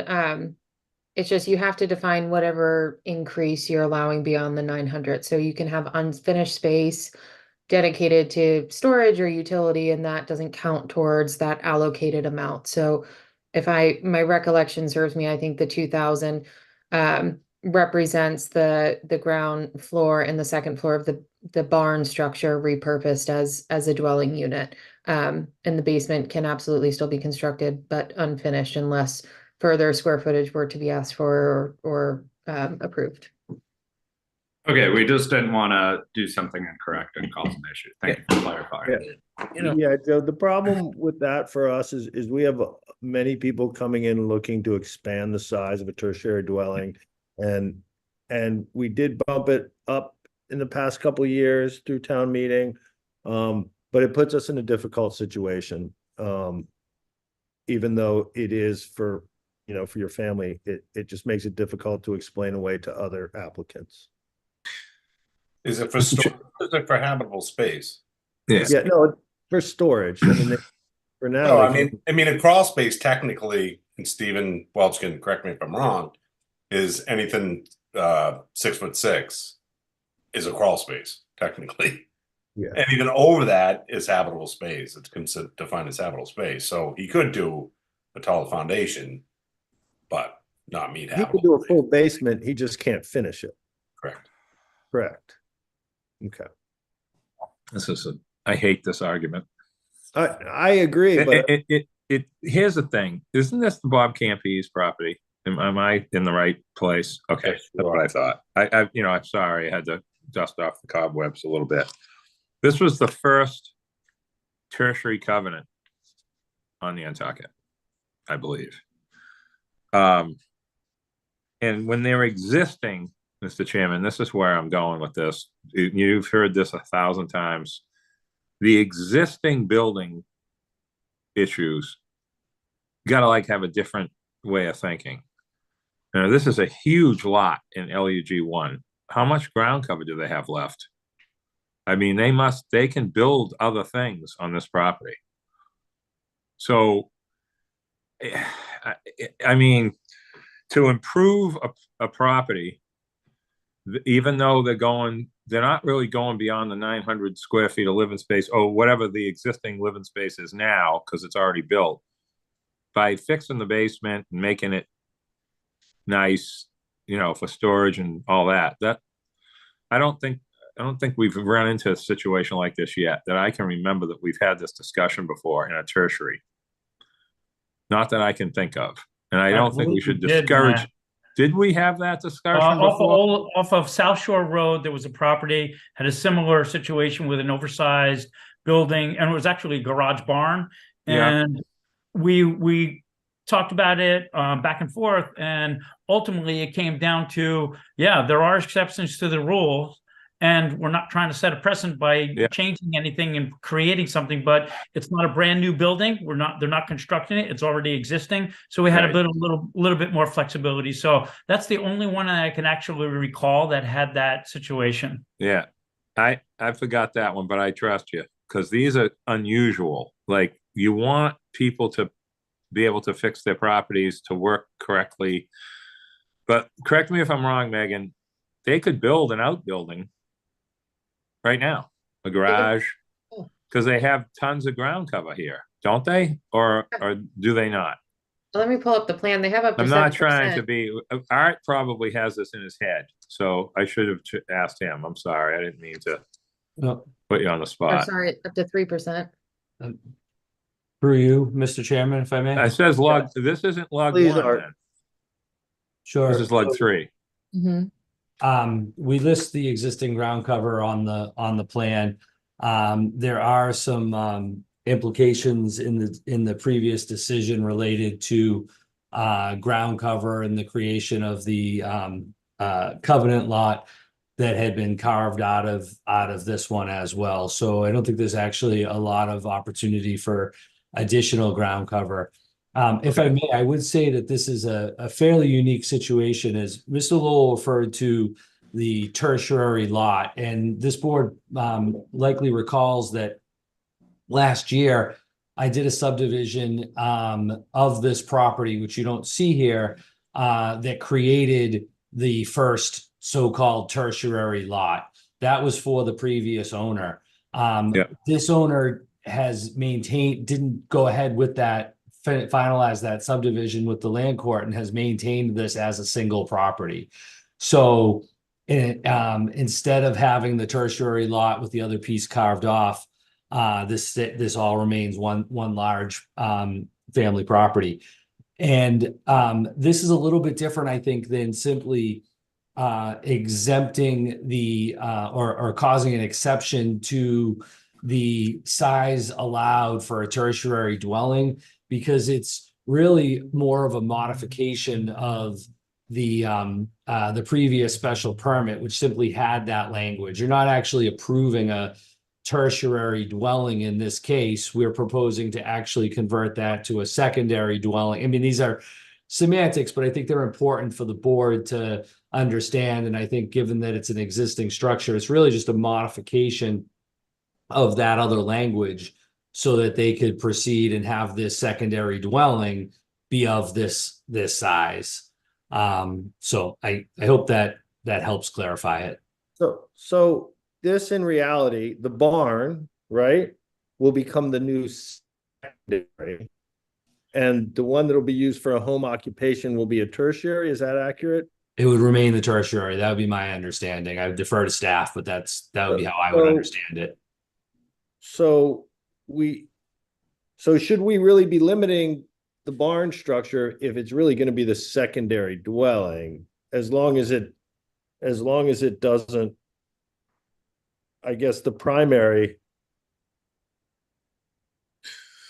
as long as it still has a size differential, but it doesn't have the size differential with the primary, correct? It does.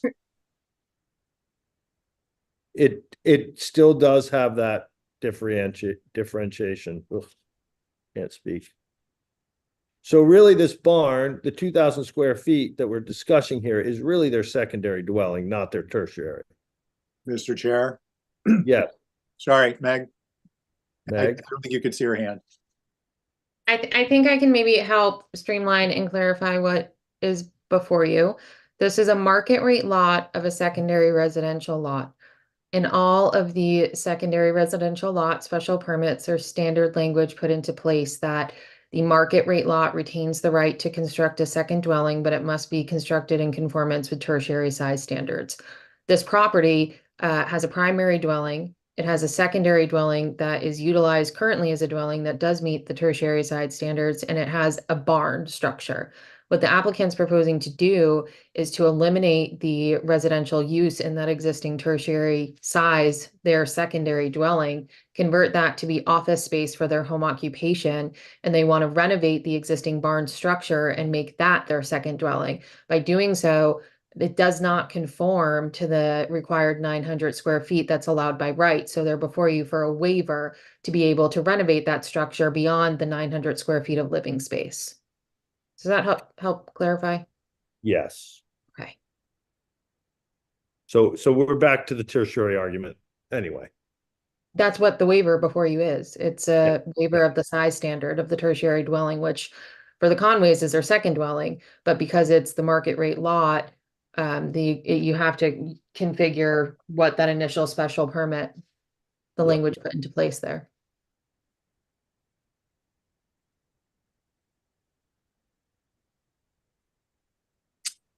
Righty.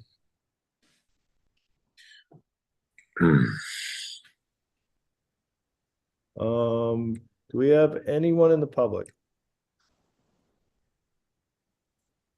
Peter Brace has his hand raised, promoting him. Great.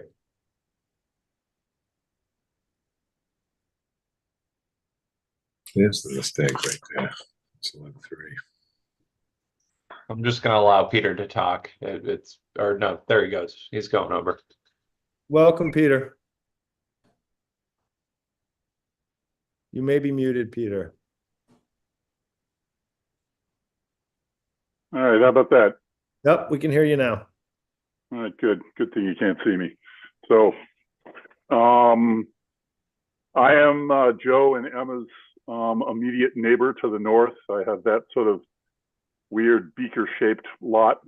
And I just have a couple quick questions. Just one concern. The distribution box for my septic system is in that lower right corner that goes up against the driveway, and then there's a bunch of trees in there. And then my septic system runs along where it says 130.13. And I understand he wants to relocate the house, the structure. And I know the heavy equipment isn't going to go where my distribution box is, but I'm just nervous about that. And then Mr. Conway has put up a fence, a pretty high fence, and has told me about vegetation he's going to plant, which will be great. But I'm just wondering how how close the structure is going to be moved to that fence. If I get a sense of that, then it'll give me a sense of how close it's going to be to my property. And just so that everyone knows, of Joe's neighbors, I'm the one that sees the most of what's going on there. So I'm not looking to cause a problem. I'm just looking for answers. Great, Peter. Thank you. Joe, can you answer Peter's concerns? Yeah, we would definitely be within any needed setback. We have not gone out and done a site for the exact location of the house and where it would be moved to. But we would obviously attempt to be good neighbors and be good neighbors for Mr. Brace. So, sorry, Art, go ahead. Art. Thank you, Mr. Chairman. As shown on the plan, the proposed structure is located 30 feet from the line common with Mr. Brace. Great. That's where the fence line is. That's newly constructed fence line. Is that the setback marked or a fence line? The setback, Setback line is a dash. Through you, Mr. Chair, the dashed line is the 20-foot setback line to the solid line is the actual property line. We did stake that line for Mr. Conway, but I can't speak to where he built the fence. I presume it was along the line. So Art, you're going to be in there to survey and place that building, right? I hope so. Okay. I would just suggest that, and I know that there'll be a little extra cost incurred by you, Joe, that maybe you could also cite his distribution box at the same time so that it's staked and it's very evident where it is, so there can be no mistakes and you don't end up with some heavy equipment on top of it. I think that would be a good neighborly thing to do on that, if you don't mind. And anybody, any other? Just real quick, Mr. Chairman, so I've got it all figured out now. I'm sorry for my confusion at the beginning. Peter's house is the secondary lot. Now I know exactly what's going on here, and the fog is lifted, the eagle's back on the run, the Nantucket's gone back to Woods Hole. I got it figured out. So we're back to what Art was talking about as far as that tertiary standard situation. So, I mean, I personally want to go back to that discussion again with fixing the place up, but still keeping the living space what it is now, currently. I think that is more than fair. This is lug 3, not lug 1, so there's hardly any ground cover left out here. I got confused with the staff report. I knew that wasn't lug 1, but I should have known. 0.4 something percent. Yeah, left. not much left out there. So I see that this is the whole primary lot now, and including all the buildings from what we approved before they bought it. So now I understand what's going on. So essentially what they're asking for is a secondary dwelling to be it's really a tertiary, because the secondary is already on the lot in the front, owned by somebody else. So I don't have an issue with what they want to do as far as making storage and all that as one board member, because they're not really increasing any footprint. They're not changing anything. So I'm okay with that personally. I 100% agree with you on that. Still no one in the public, Billy? Peter Brace did raise his hand again. Peter? Well, you can. Welcome back, Peter. Mr. Chairman. Yes, sir. Did Art Gasparo just say the barn is currently located 30 feet from the fence, or is that where it's going to be its final distance? I believe he said it was 30 feet from the setback or the fence. I'm not sure. Art. Thank you, Mr. Chairman. The proposed location is 30 feet from the property line. So it's 20-foot setback, and then it would be an additional 10 feet off of the setback line. All right, that's fine. And I just want to say that Joe and Emma have been great new neighbors. So not trying to cause any problems. Just, I got this thing in the mail. I want to know what's what. So thank you very much. Thank you, Peter. Thank you, Peter. Thank you. Great. If that's it for the public, I'd entertain a motion. Make a motion to close. Second. Motion made by Nat, seconded by Joe. Nat, Aye. Joe, Aye. John, Aye. Terry, Aye. and I'm an aye as well. All right, as for the merits.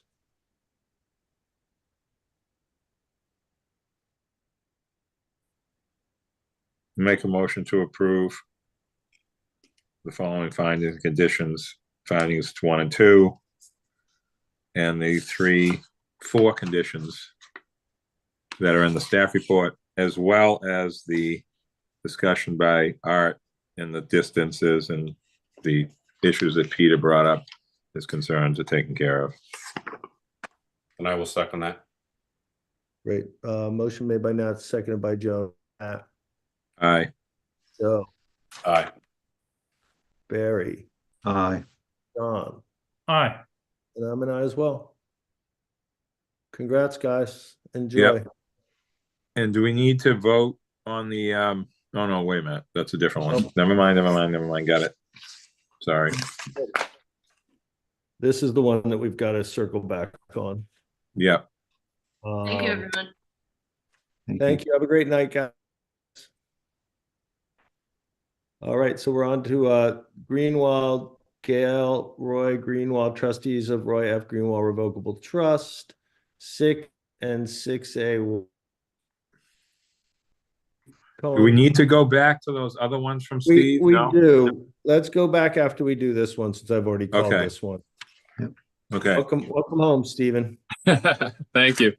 Thank you. I was quite a harrowing adventure driving on the highways in that storm yesterday and then getting stuck off. Haven't had that in a little bit. Fun. All right, so we're gonna do this one, and then we're gonna circle back to the other, I think, other 2 you had. Yeah, I think technically there's a second dwelling that gets piggybacked to this, and then there's 2 other plans. Yep. So just to keep it really simple, this homeowner owned 2 properties in Nantucket. One of them was the one that is currently all beach. The house was moved off. It used to be the last beach lot after Millie's, and that house was moved to this location. And when they did that, the idea floating around was, well, we should go get zoning relief. And we came up with the idea, actually, we don't need zoning relief. We can just do a 4181L and create 2 independent lots. And that seemed great because it created all this additional ground cover that cured the zoning relief that was needed. And what we've run into since then is some failures with the Title V septic system that we're actually going to be replaced with a new pilot system. It'll be the first time this new system is going to be used on Nantucket, and the Board of Health just authorized that. But in order to do that, we want to have these be one lot for health code purposes. So I've already gone to the zoning board and gotten relief from the zoning board to recombine the lots. There were some zoning issues when we recombined the lots, and we've got relief from the planning board to try out this new pilot system it's approved by DEP, and it's being tried on the Cape, and this will be the first house on Nantucket that uses it. And what we are running into from a planning board perspective is that even though these are very modest houses at about 600, 700 square feet each, they don't qualify under the 20% differential rule. So we're just asking for relief from that rule, because when we eliminate the lot line and recombine the houses, that will create a violation of the 20% differential rule. Interestingly, by doing that, once we do that, all of this available ground cover also gets eliminated, because the lot itself wouldn't have the benefit of having ground cover calculated under 2 lots. So there's really no ability to do anything else after we do that. Everything gets locked in basically as you see it, except that shed on the plan you're looking at. That shed is gone, but I think on the more current plan it's not there. So that's basically the idea. eliminate the lot line, recombine the lots, and get a waiver from the 20% rule. Seems pretty straightforward. Thank you, Stephen. Thanks. Board members.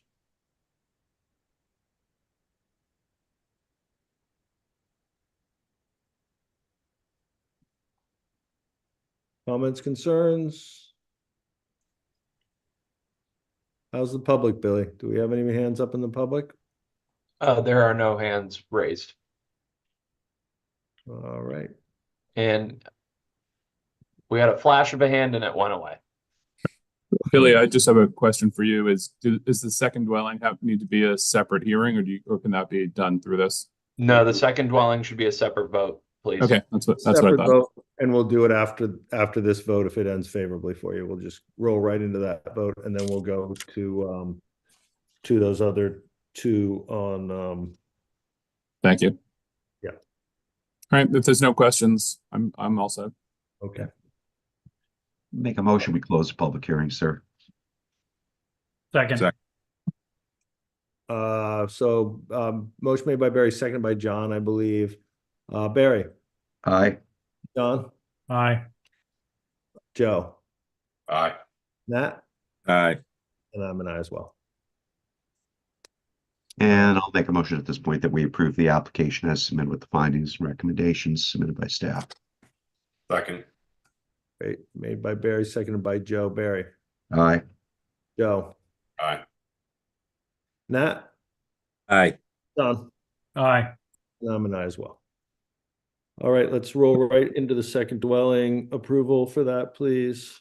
And I'll make a motion at this point. We approve the second dwelling as submitted with the findings and recommendations as submitted by staff. And I'll second that. Great. Motion made by Barry, seconded by Joe. Barry. Aye. Joe. Aye. John. Aye. Nat. Aye. And I'm an aye as well. Thank you very much. And now we are going to backtrack to previous plan. Woodbury Lane Realty Trust, 9 Woodbury Lane. Okay. Let me just grab my notes.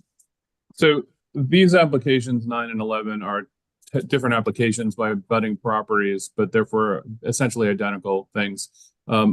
I don't know if anybody from the board was around when this was originally adopted, but for some reason, Woodbury Lane was adopted with 10-foot drainage and sub-drainage easements on each side of every property line. So you've got 20-foot drainage easements on every yard there, which I think at the time was designed to be a little cautious, to say the least. And it's an area where there's only 5-foot zoning setbacks, and typically, 5-foot zoning setbacks would create a 10-foot wide area. Would be plenty of room for a drainage pipe or a sub-drainage pipe. Yep. And that's the case. As I think everybody knows, Woodbury Lane is essentially all built out. Most of the drainage and utilities that are ever going to be there are already in. And what my clients are looking for is a waiver of that 10-foot rule to go down to 5 feet. The planning board actually somewhat unusually anticipated this and put in the approval that waivers of the drainage could be granted by consent to the board, which I don't know that I've ever seen that before. The board has granted 9 consents, which is kind of a lot, and we would request that here. You have the plans. I don't know that it is relevant to run through, where the encroachments are or into that area and where the drainage is. But the very short version is that the drainage is already designed and already installed. So there's no like technical problem if this is granted. There's plenty of room for it. So and then I think one of these houses, I think it is 9. No, it's 11. It's the next one, is the one that exploded in that gas fire. So that one has the issue of having to be rebuilt. And at the time it was re-permitted, it was pushed out of the Conservation Commission encroachments, and that created part of the issue that we're dealing with here. In order to meet the 50-foot setback, the building moved significantly. The one at 9 doesn't have that same issue, but I don't know that it really matters.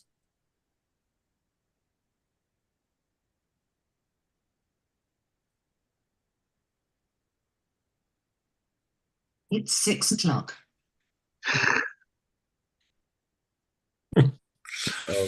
Barry's gonna turn into a pumpkin. Oof. Are we taking all these right, two together? I think we have to have separate votes on them. Yeah, don't we? they're separate Okay, votes, but good. they're the same issue, so I discussed them. That's Yeah. fine. It's probably better if we do this separately. Do we have anyone in the public? Did we, No, we do not. no. Um, Mr. Chairman, I'll make a motion at this point that for 9 Woodbury Lane, that we allow the reduction to occur down to 5 feet in accordance with staff recommendations and findings. Second. great. Any further discussion? Are we good, guys? Okay, motion made by Barry, seconded by Joe. Barry, Aye. Joe, Aye. John, Aye. Nat, Aye. and I'm an aye as well. Thank All you. right. Go ahead. Oh, that was for closing the public hearing. I'm sorry. Or was, It was, Barry made a motion, but but did we close the public hearing already? There's no public hearing. This is Oh, this is not, oh, this is previous plans. That's right. previous That's one. right. That was on the vote. I'm But I sorry. would say, Mr. Chair, that was only on the first one, Correct. Yeah, no. 9 I know. Woodbury. We need the same backtracked. motion for 11. second. Okay. Bingo. Motion made by John, seconded by Barry. John, Aye. Barry, Aye. Nat, Aye. Joe, Aye. and I'm an aye as well. thank you, everyone. I appreciate the accommodation on my time Yeah. too. Thank All you. right, great. Welcome And back. Mr. Chairman, if you'll excuse me, I've got to get rolling at this point. Thank you. Sorry to have to split, but we'll mull in on anything we need to for our next meeting. Have a good night, everyone. Thank you.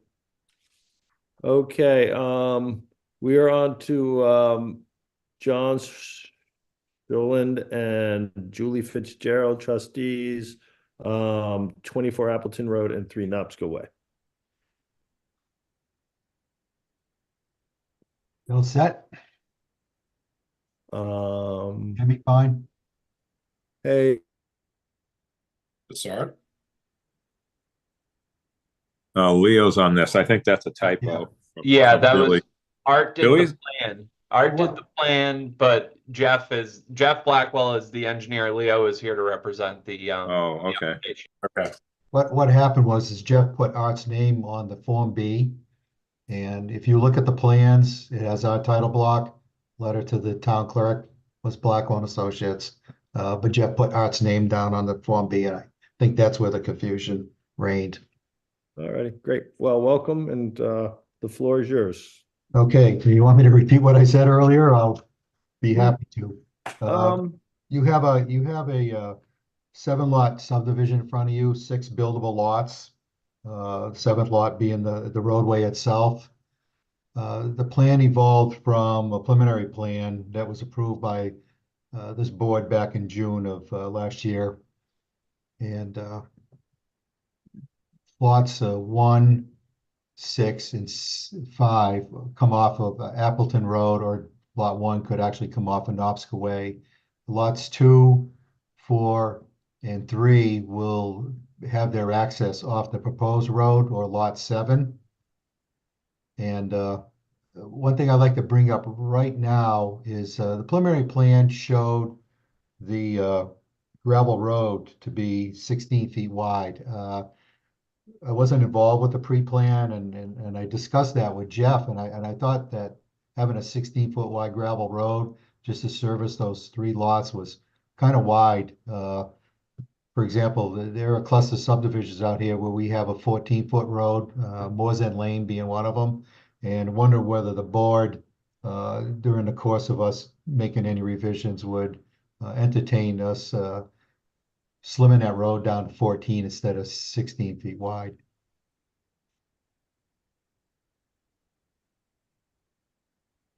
I'm sorry, and this is servicing lot 2, 4, and 3. 2, 3, and 4. You know, I don't have a problem with that. I don't know about any other board members. I mean, we'll leave the drainage design the same. No changes, even though we're going to have more loam as opposed to gravel in there. But I just think that the 16-foot wide gravel road in there to service those 3 lots was just a little much. So that was why I requested it, and Jeff and I discussed it, early on when we were preparing the plan, but obviously the approval required to show it as 16 feet wide. In any case, the property is outside the public wellhead district, but we still added a oil water separator in there. Like to do that. It helps ensure that the infiltration structures have a longer life to it. The way this design is, there's no runoff coming from the roadway into Knobsco Way. It's all collected on those 2 basins that are down, as you can see on the plan, down near the edge of the pavement of Knobsco Way. So way the design is that we're not going to realize any runoff from this site, from this roadway onto Knobsco Way. The site is being serviced by town water and sewer. Lot 1, for example, does already have an existing sewer service to it. It's shown on the plan. We just need to add a proposed water service to it. Excuse me, proposed sewer service. And there's obviously existing sewer and water in both roadways, except we are extending the water line from Appleton Road up Knobsco Way, and we've added a hydrant as well too. So as the plan does show, there is an extension of the water line up the station, approximately 2 + 10.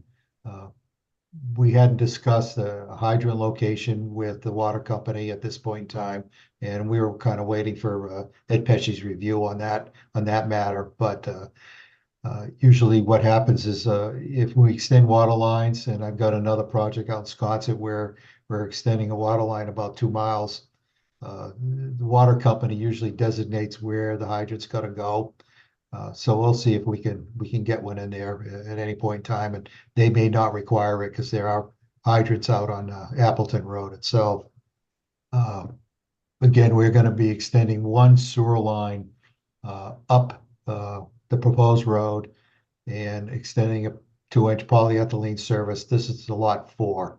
The services, utility services for lots 2 and 3 will all come off of Knobsco Way. The apron shown on there obviously is to ensure that a lot of the shells and everything don't make their way down to Knobsco Way, but the grade of majority of the road is just over 1%. It was flat.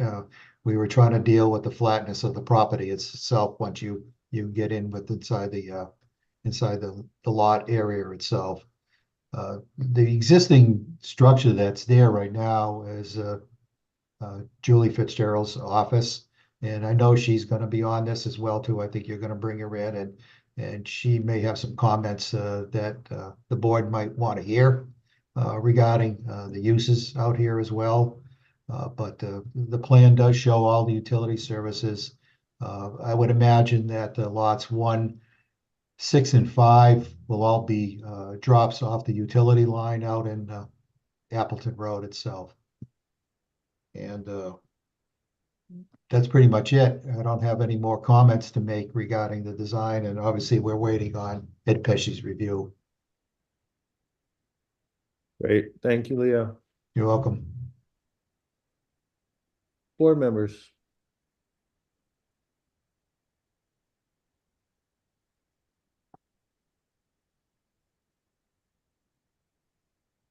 Nat? Yeah, so we're gonna have to go over the freeze of RC2 versus what they're getting for lots versus the uses. So that conversation needs to happen. If we're gonna wait for Ed's review, I'm assuming that means we're gonna be continuing for at least 1 meeting. Mr. Chair, I mean, I'm assuming that, Leo, what you're saying. Yeah, obviously, I don't know what Ed's going to say, and obviously if there's anything in there that we won't agree with, which is very rare because usually Ed's Yeah, pretty fair, yeah, pretty thorough. yep. But regarding the uses, I think Julie was going to comment on those. Yeah. And that's extensive with RC2, and that's the reason that we've been eliminating RC2 for the last 15 years or so, roughly. So, you know, this could be done a different way, but they have a right to do this. But the RC2 part, as far as all those uses, definitely has to be part of this conversation. So I would open that up to, you know, Julie and Carl and us to talk about, or staff. I totally agree, Nat. I want to see, do a couple things here. John, why don't you go ahead? And then I want staff to just take a second and explain what a freeze plan is. And because we did get a number of letters, and I think people need to understand that this is well within their rights to do. And just maybe explain that and why they're doing it, Meg, if you could. And would you like to wait for Meg to do that, John, or would you like to speak now? It doesn't matter either or. Whatever you think, Mr. Chair. Okay, Meg, do you mind doing that, Meg? Because I know we received some letters and there's some people that are kind of upset about this. Don't think they understand if and why this is going on. So anytime there is a zoning district change through town meeting, and this is state law, this is not a Nantucket specific thing, there is a process in which is to be followed if a property owner wants to freeze or temporarily protect their existing zoning district. So in the case of this property, it was RC2, and at town meeting it moved to R5. So the process in which to follow to do that is a preliminary plan must be filed with the town clerk prior to the vote of town meeting. Doesn't need to be discussed by the board in advance of town meeting. It needs to be filed with the town clerk in advance of town meeting. That preliminary plan is non-binding. It's pretty much to show a plan of what's to come for the AR subdivision. Step 2 to actually implement a zoning freeze is to move forward with an AR subdivision, which is what's before you today. Once that plan is endorsed by the board, it freezes the RC2 zoning for a period of 8 years. So that is the property owner's statutory right to move forward with that process, and that is just the mechanism and process by which the state has outlined for them to do so. From the staff level, and I'm sure you may or may not ask questions about uses, there's significant changes from uses that are allowed in RC2 versus what's allowed in R5. So that's why you see those suggested prohibitions in the staff report. Now, that said, in terms of density and the size of the lots, RC2 is a 5,000 square foot lot. R5 is a 5,000 square foot lot.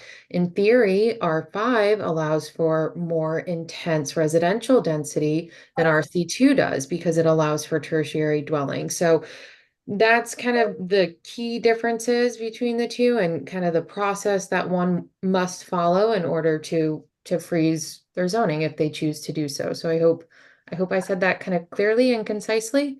You did, Meg. Thank you.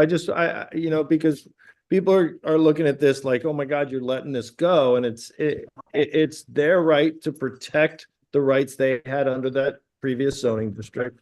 And you would hope that everyone would understand they'd want their rights protected as well if they were in the same position. And thank you, Meg. John. Yeah, a lot, Meg, you did a great job. A lot of the concerns, I don't want to, it's not a cause for panic. A lot of people, because of the proposed zoning change, because of the R5, because, you know, property owners, they're just protecting their rights right now. They don't maybe necessarily have a plan to do something, but instead of putting the pressure on them to either accept what they're given or think about it a little bit. All they're doing is we're not approving something because there's going to be a tavern put into place. So this is a great process in order to protect their rights, put the freeze on for 8 years, while also allowing us to have some input to look at the what potentially we can ask them not to do, like maybe not put in a tavern or a laundromat or an arcade or a museum or something like that. They might in the future, over the next 8 years, plan on saying, yeah, we're accepting the values of the R5 have really come true. We like that density. We like the residential area aspect of it. And we're going to, pull this away and we'll go through with the R5. But they're just kind of protecting. There's no immediate plan that I know of or that they're looking to do tomorrow. So it's really a preliminary process that everyone's doing. A lot of the neighbors shouldn't get up in arms. This is a neighborhood I'm familiar with. I used to live around the corner, just on the other side on Mizzenmast in Pine Valley. So there's a lot of mixed use here as well. If you look at Salrose, there's a granite manufacturing. So this particular area can be used for a lot of things, and it just opens up their options right now without confining them to a certain residential use, even though there is my hope, and it would be that it would turn into that. But there's nothing to panic right now about, and this is the process we're going, and it helps to have a lot of input from the board. Obviously, we're going to continue this for another meeting, and then we'd actually look at the use as we did in the previous application and see where we might be able to taper this down so that we can get this freeze put on, but also narrow down some of the uses. So I'm just reiterating what Meg has described, and just telling everybody to step back, take a breath. This is due process here, and it's nothing to be alarmed at in the immediate future. Thank you. Great, thank you. Meg, the list that we have of uses, are these uses that the owners have agreed on forfeiting, or no, this is something that we as a board need to discuss? Put it down. This is purely staff suggestion, so for you all to consider and discuss with the property owners. Okay. And also, Mr. Chairman, I just want to make another comment to add to what John said. When we came up with the tailored zoning districts like C-Tech and CN, we don't have a zoning district that is a mixed use that's 5,000 square feet. So that is a little bit of a glitch that can happen occasionally in a situation like this. Most of the RC2 that like, for example, the little subdivision down the road there, Don Dimmick's thing that he had there across the street from where he lived, they went with R5 even though it wasn't changed yet. So we've gotten a lot of people in these situations to do what they were going to do under the R5 zoning, even though it wasn't changed. But when you have mixed use, like this area does, and especially Salrose, and the lots are going to end up being larger than what's already allowed as far as the RC2 goes, you run into a little bit of a problem. If they want to have the 5,000 or the area has already got lots that size. So that's the other reason for having the list. It's sort of like recreating RC2 here, because there isn't really another district that has that size lot in it that has mixed use allowed, other than home occupancy uses that we allow in residential, which is another part of this conversation that we need to have as well. The C-Tech is 10,000 and CN is 7,500. So say, for example, they wanted to have the uses of one of the other mixed use zones, but the lots are bigger. So that's why this is important, to narrow this down, to make sure that we get rid of some of the things that nobody wants. We don't want this to be like Perry Lane. Obviously, that kind of got developed in the real true RC2, like, what was allowed, kind of do what you want kind of thing. So So I just wanted to make that clear because I know there's a lot of people listening and this is complicated and we're down to the last acres of RC2 and this is a difficult conversation to have. So we need to be fair with the applicant and fair with the neighbors and have every bit of information that we can provide during this process. Thank you, Nat. Yeah.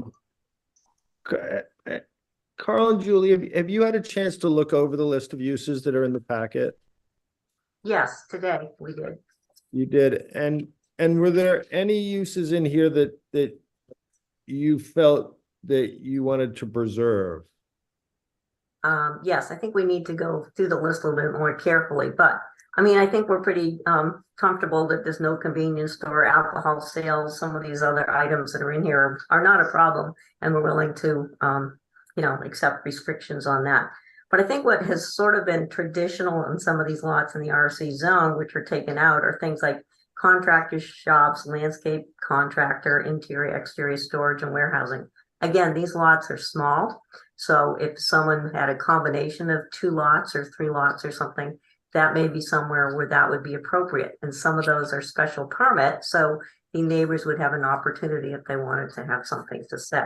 I mean, we primarily did this protection really with the idea of our son maybe wanting to use this property for something. We don't have any immediate plans to develop it. We don't have any immediate plans to sell it to anyone or do anything. We're very respectful of the neighbors. We understand what their concerns are, where they're coming from. A lot of the issues they raised were issues such as drainage on Appleton Road. It's been there. We didn't cause it. It does need to be fixed, but we weren't the ones that caused that problem. So, we understand we want to be respectful to the neighbors.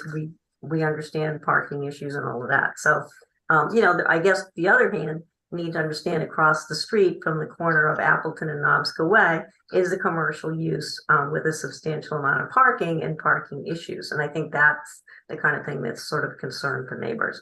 So, but we are willing to certainly have good discussions about restricting what the uses will be. Okay. Thank you.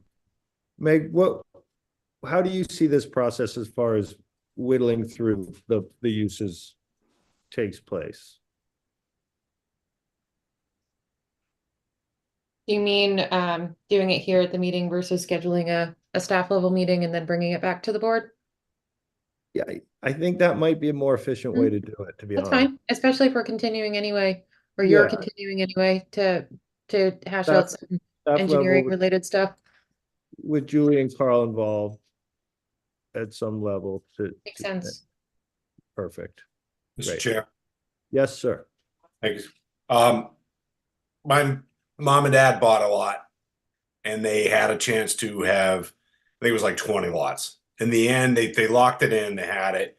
But at the last minute, when they finally decided to do something for my family, they broke it down to 6 lots. So I understand what Carl and Julie are doing. I totally understand this. I don't have a problem with the neighborhood getting concerned about what's going on. They should be involved. I am a little worried about doing anything commercial in this area. I understand if there's a gentleman or female that has a business that would like to have a home occupancy or something like that, but I'm really kind of nervous about getting, I think Nat brought up a really good point that we want to stay away from is Perry Lane. I really, it's working, it's great, but at the same point, I don't think we want to have that here. I think we really want to keep it residential as much as possible, and that's one of the reasons why we're trying to change it. So I would like a meeting to sit down and kind of discuss what options they are really looking to have. But I think 90%, if not all of that list that the staff has prepared, would like to get off, or lock in and say that that's not going to happen. So, Yeah. but yeah, I don't have a problem with the neighborhood stands up and they have the concerns, and that's why they're here. So, pleasure to hear them. Thank you, Mr. Chair. Can I just have a question? Yes, Julie. What's on, I guess I don't think I've ever driven down Perry Lane. What's on there that's the concern? Everything. Not the lots of shops. You have, you got Von Campen and Is what I think he's got 6 bays and it just kind of keeps going on and on and on. So that's I think take a drive down there tomorrow would be wise. Yeah, and I don't think that anyone on this board is opposed to some sort of commercial use. Right. But I think that, you know, the concerning, I think a landscape contractor would be a concern in such a residential oriented neighborhood with a number of trucks coming in and out. And I would have a concern about that myself. But I think that, you know, sit down with staff. I would love to be involved in it. To just kind of get someplace that everyone's comfortable with. And work from there. Yeah. Great. Yeah. Great. And I just, Mr. Chair, I didn't put my hand up, sorry. But I just, and after what Julie said is pretty much what I'd hope she would say. But to go back to what I said about the different districts that we've kind of created since the zoning changes began in 06, 07, there wasn't a need to create a 5,000 square foot C-Tech or a 5,000 square foot CN. That's what I was trying to say. So to take this zoning and make it tailored by voluntary restrictions is really the only thing we can do. We can't ask them to go to, bigger lots like it's CN because we're not going to change it to CN. So this is a unique scenario. I'm trying to think of one that's happened like this, and I can't think of it because most of them were going more residential. So I can't think of any that have been like exactly like this. So that's why I'm sort of focusing on that point, because I know that can resonate with the neighbors a little bit so they understand what we're doing or what we're trying to do. So that's all. I won't say anything else, Dave. Oh, thank you. I think we can get to a place where everyone's happy, I think, and we'll move towards that goal. So is there anyone in the public that wants to speak before we continue this? There are no hands raised at the moment, Mr. Chair. Eric Ray just raised his hand, so I'm going to promote him. Okay.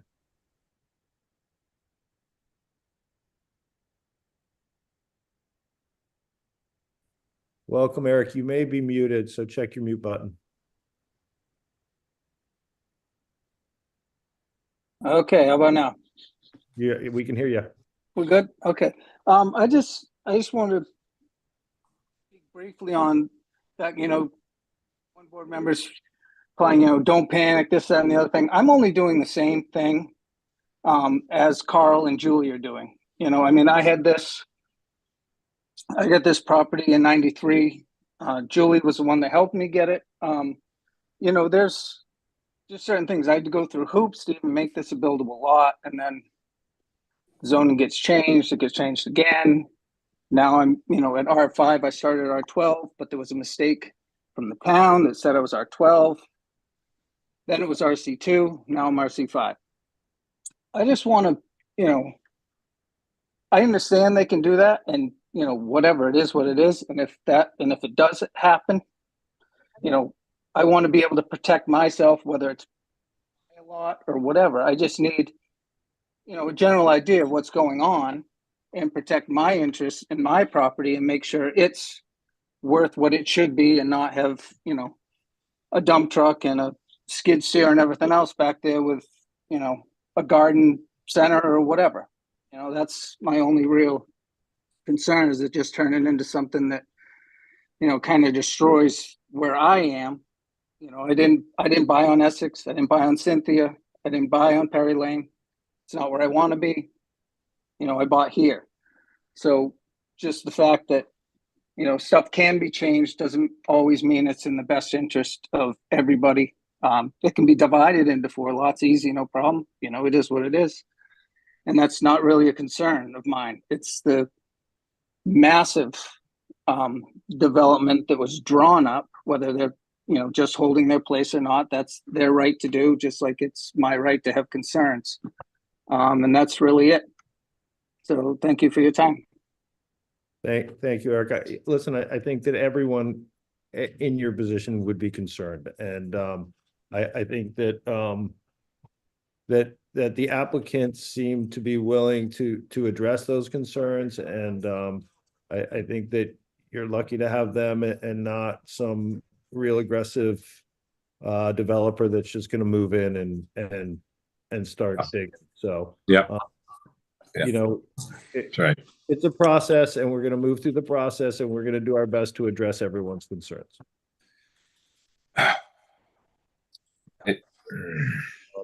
Anybody else?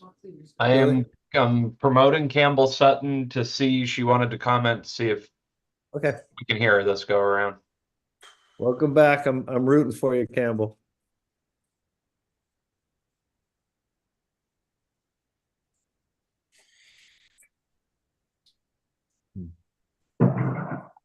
Is this a new machine, Campbell? Are you muted? Maybe check a volume. Check your volumes, Campbell.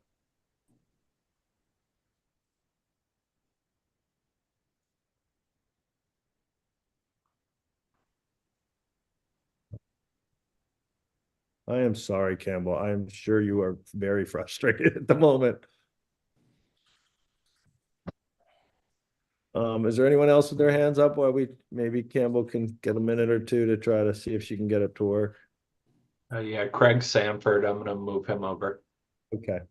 Keep trying, Campbell. We're not ditching you yet.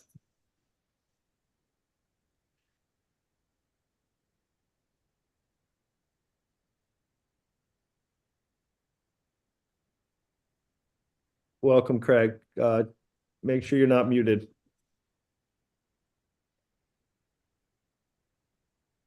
Unmute. Okay, how's that? That's perfect. Here, look at you can even look at me. That's even scarier. There you go. My main concern is that you know, when we first moved here about 20 something years ago, the road, Appleton Road, was a private way, and the town took it over. And my main concern is Lake Appleton.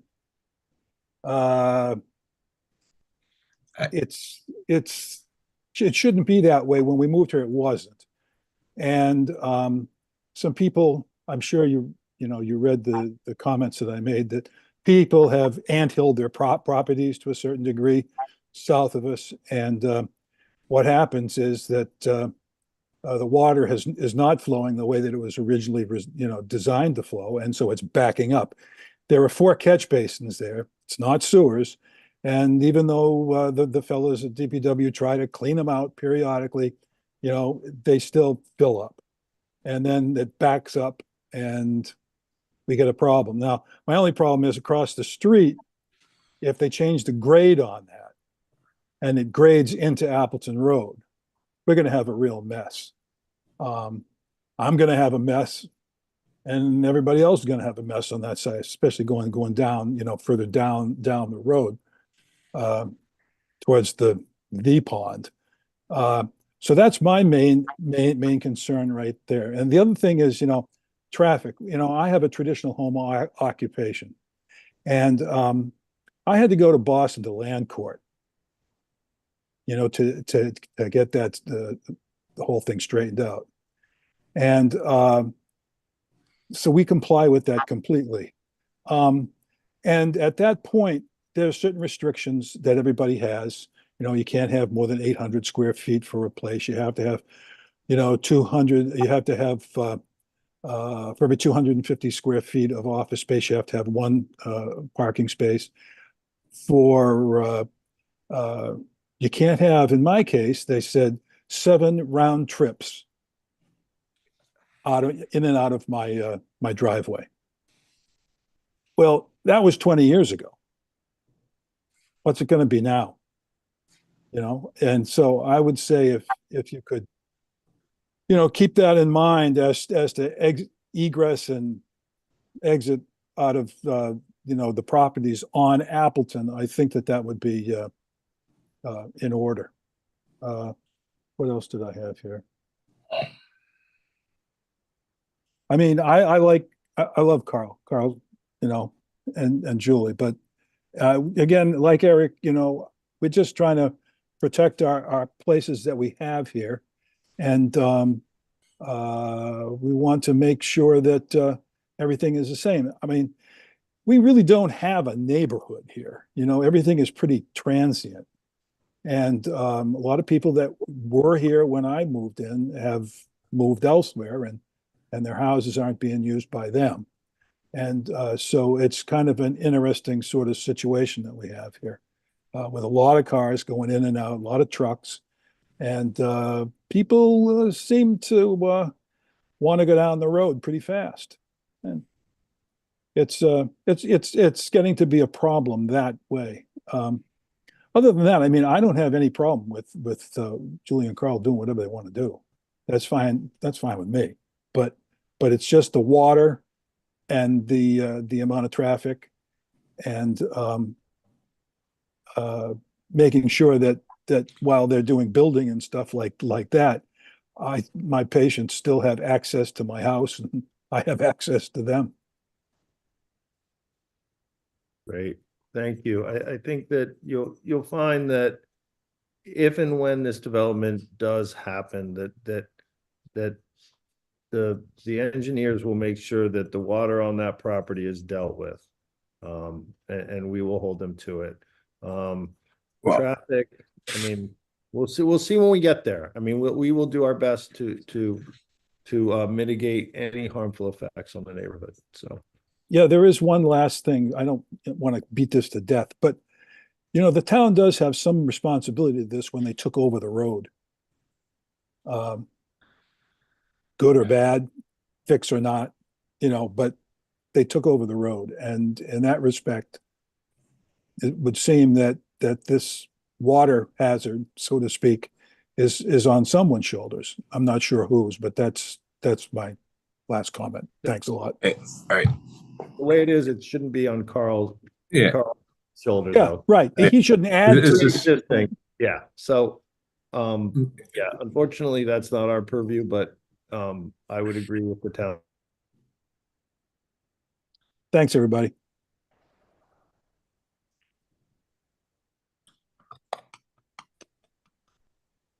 Mr. Chairman.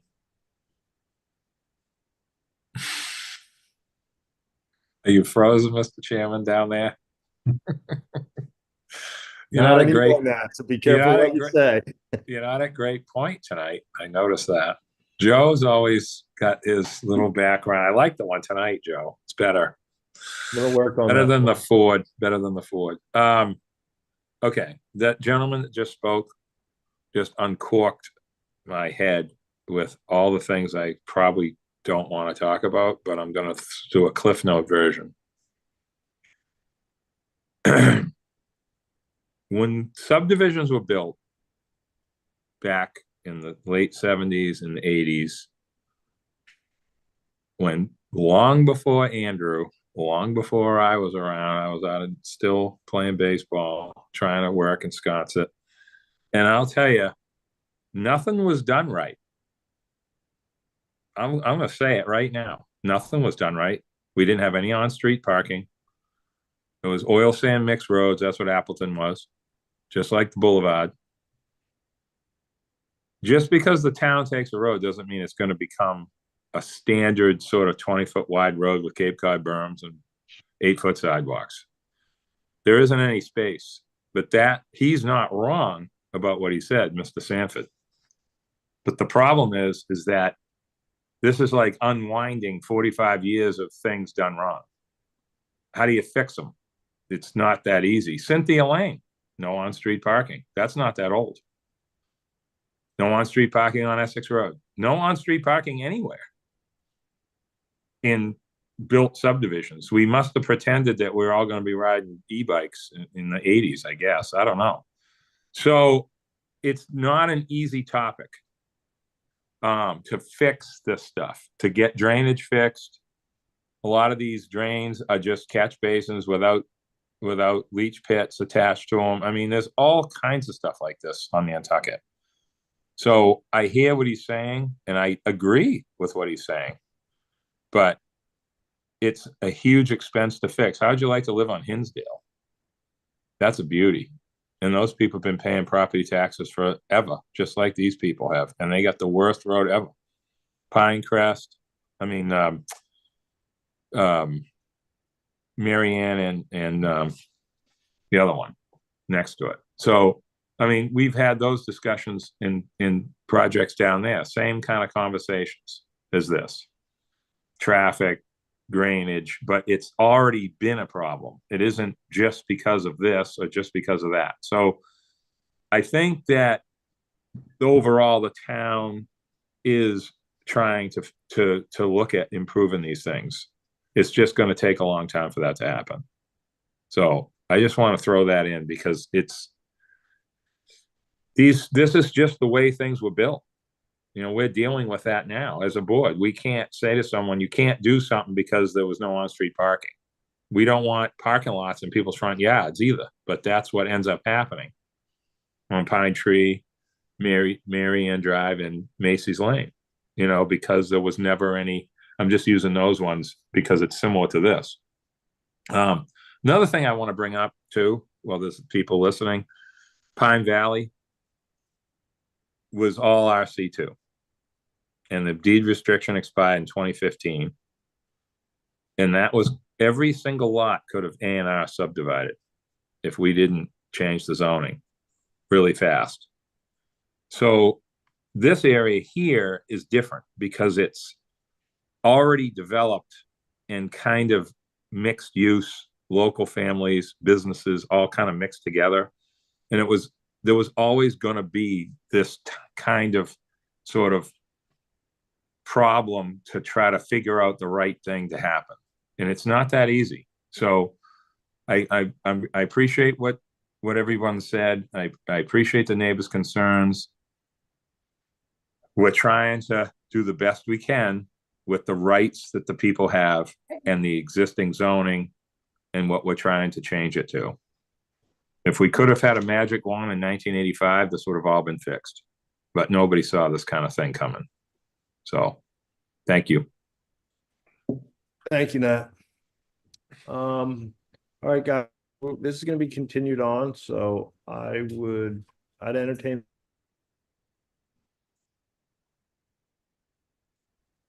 But then I froze, so it doesn't matter. Oh, I'm back. Make a motion to continue while you're still here. I'll second that. All right. John, made by John, seconded by Nat. John. Aye. Nat. Aye. Joe. Aye. And I'm an aye as well. Okay, Miller's Lane had a last minute continue. Thank you. Thank you. Correct. Thank you. Guys. Is that correct, Megan? Yes, Miller Lane, Linda Williams, the applicant's representative for that, submitted a continuance request last minute, so. So I'd entertain a motion. So moved, sorry, motion to continue. Second. All right, made by Joe, seconded by John. Joe. Aye. John. Aye. Nat disappear?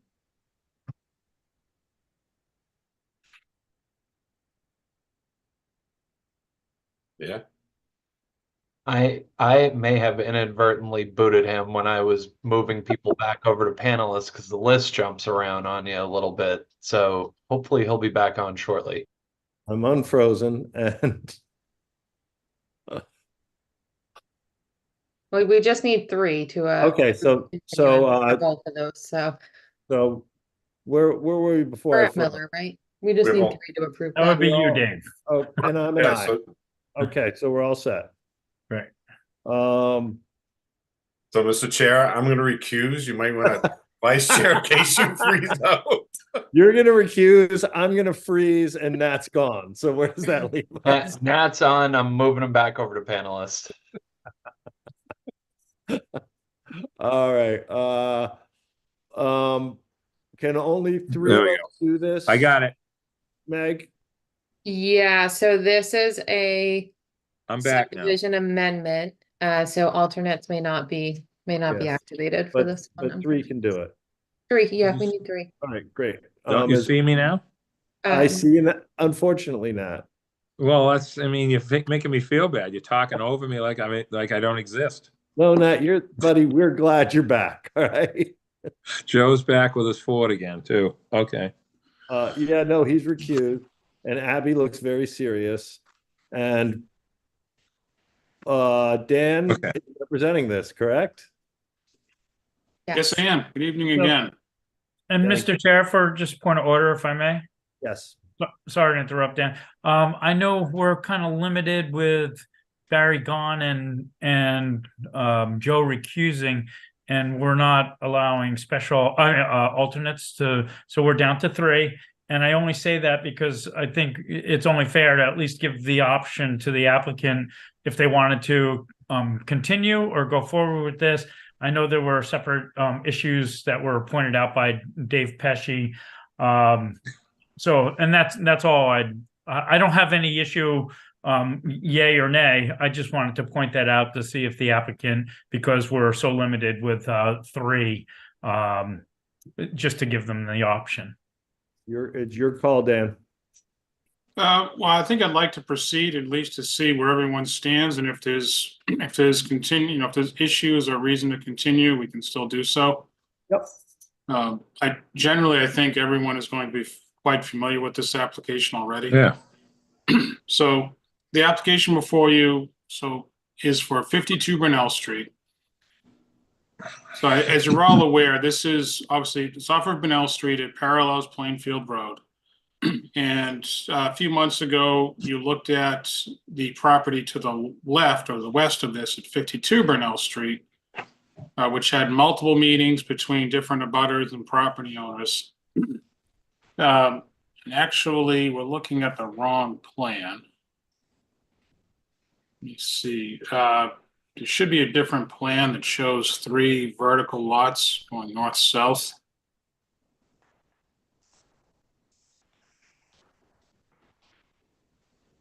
I can find that and make sure you have it.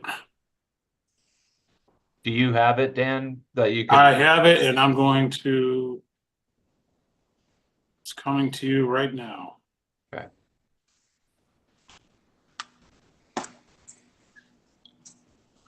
So I'll give that a minute to come up, but what you're going to see is it's still 3 lots.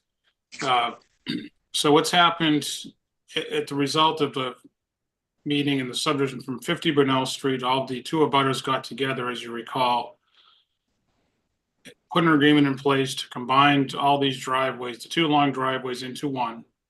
So now we have one driveway accessing everything.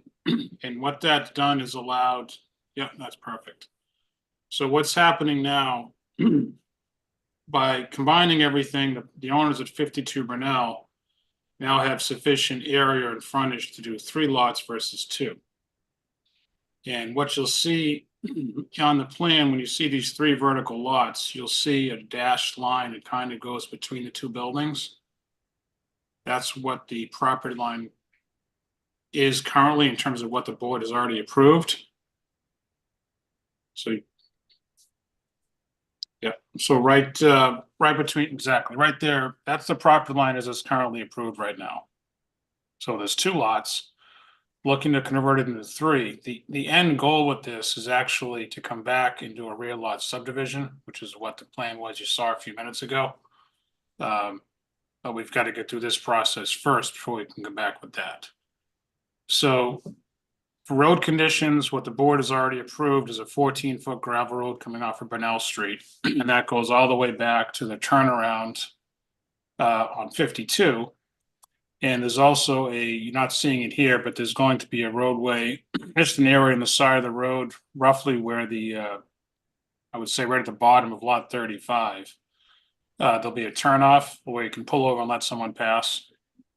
So if there's 2 on the event, exactly right there. So in the event there's 2 vehicles, coming down the road, somebody can pull to the side and let somebody pass. That's the bulk of the subdivision. I have seen Ed Pesci's comments. There's no problem with any of those. We've got all the design work done already. He just hasn't had a chance to see it. So I'm very confident we can certainly address all of his comments. So that's it. Like I said, if the board's amenable to this, we'll be coming back with a rear lot special permit, which is the plan you saw originally, but still only 3 lots. And also, just so it's no surprises on this, on the right side of this, on the right side of lot 35, you'll see a strip right there, lot 36. That strip is being cut off and being, the abutter to the right is asking to buy that strip of land. So as part of this, you will see a strip of land cut off being sold to an abutter.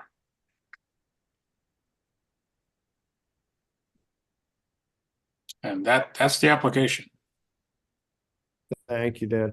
I don't want to be a party pooper here, but since that plan didn't appear in our packet, I'm not real comfortable, in all honesty, voting on it, because I just think it's not fair to the public to have access and have us voting on a plan that no one's seen till now. I don't know what my other board members feel about that. I mean, I would agree with you on that one, just on the face of it. If no one else has seen this plan, then I certainly think it's only fair to, on that basis, to continue, but I'd like to hear what everybody else has to say. Yeah. If I may go, Dan, I don't see anything on the surface of that, especially since you've already addressed, you don't have any concerns with all the comments and suggestions made by Ed Pesci, which is comforting to know. And from just a procedural standpoint, I agree with Dave, just so the public has a chance to review what they weren't able to view. I don't see any initial concern, and I wouldn't be opposed to continue. Matt? So I just want to be clear. So Dan, from the original agreement that was made, you know, when we were going through everything with the neighbors, you're adding a total of 1 buildable lot now? Correct. Okay. And just to be clear, I mean, we did discuss the fact that this is in SR 20, and there was a lot of, you know, buildable land out here. And the fact that you were able to get an agreement to move that road and get away from those lots on Plainfield was the biggest issue driving this whole project. So I think you've come a long way. I'm not surprised to see that extra lot because of how much land there really is back here.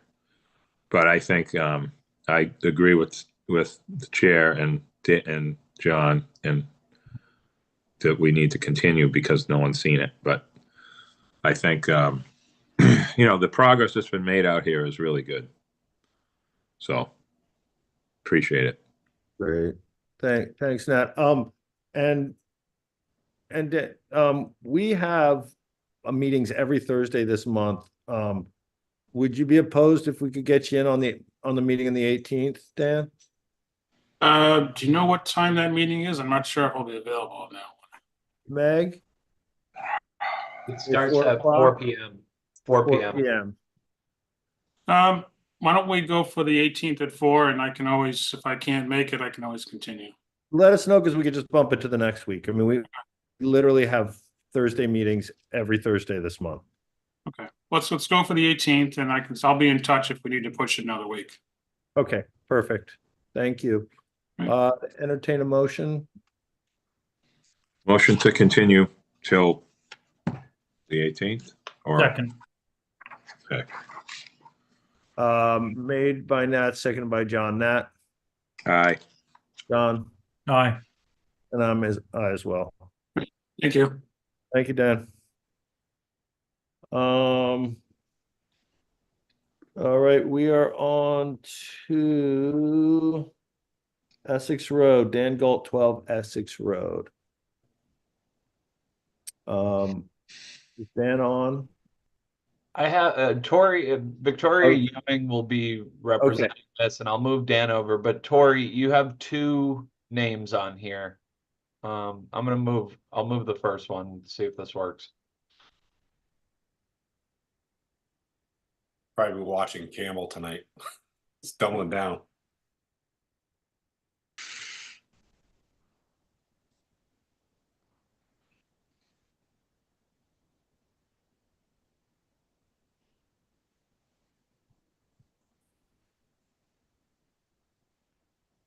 Welcome, Mr. Galt.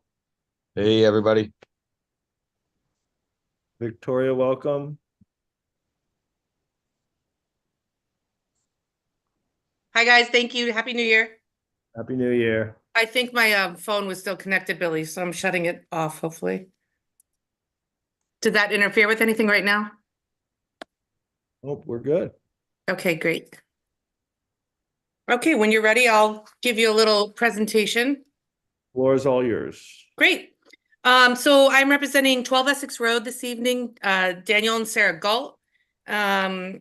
and Mrs. Galt have been residents of Nantucket for about 20 plus years now.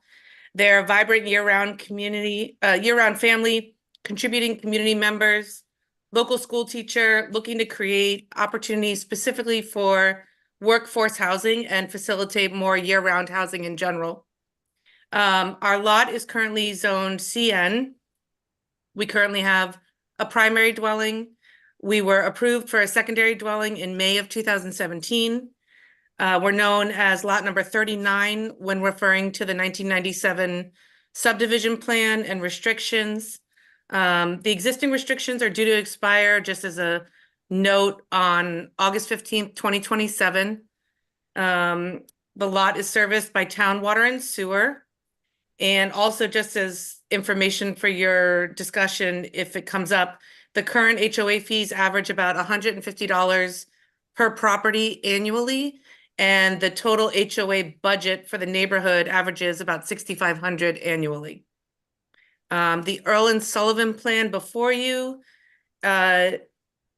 included with our application, shows the availability of plenty of the required parking, should the board grant a favorable decision on our application. We are asking for a modification to the definitive subdivision plan from 1997 to allow both CN density and a tertiary dwelling. As we all are aware of, the needs for housing has changed dramatically since 1997, when the Essex subdivision was founded. The building cap and concerns at the time on overbuilding has shifted to attention on the interest for different types of housing in this current housing crisis on Nantucket. The demand for housing has never been more apparent, as we have Nantucket families and important members of the community needing to leave the island because they cannot find housing. We are proposing to lift the restriction of a two-dwelling limitation in the subdivision to include tertiary dwellings, as it will assist with the need for housing. We would also like to remove the restriction of one single-family dwelling and one secondary dwelling to allow for different forms of family units. In the original document for the subdivision, the literal read is restricting duplexes. However, there are many that exist today on Essex Road.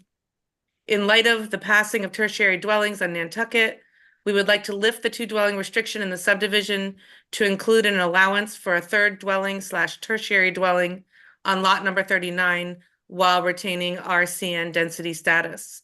Thank you for your consideration. And with that, I'll defer to your evaluation of our request and proposal and look forward to answering any questions. Thank you, Victoria. Board members.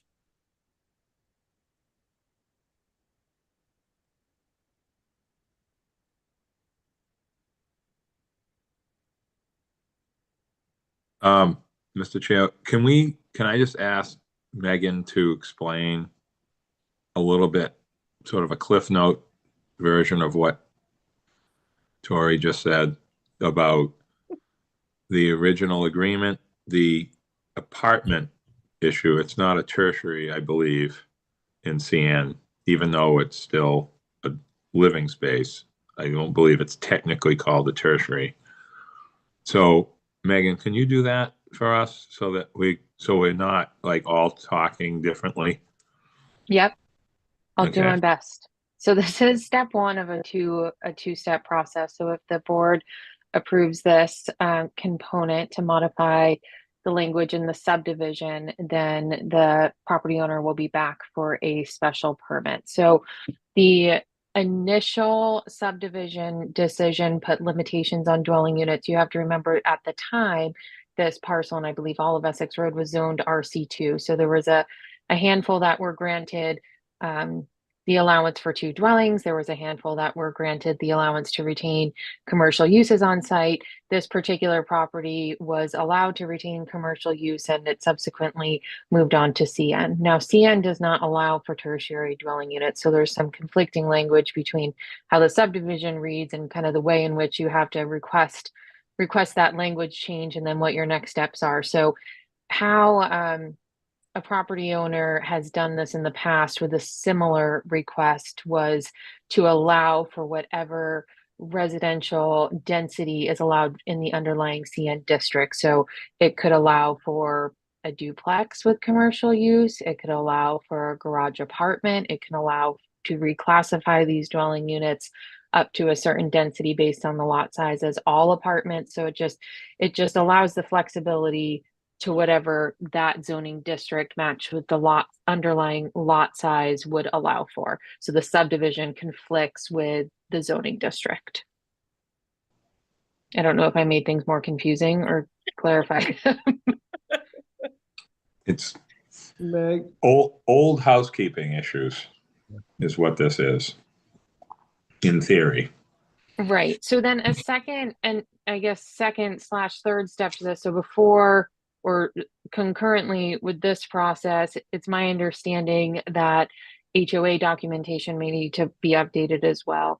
And separate from any control the planning board has over any of this, but just that you need to be aware of. In the past, similar requests have, the HOA has required some monetary contribution to substantiate the additional dwelling unit. So just to be aware of that is a step that is tied to the planning board, but not necessarily overseen by the planning board.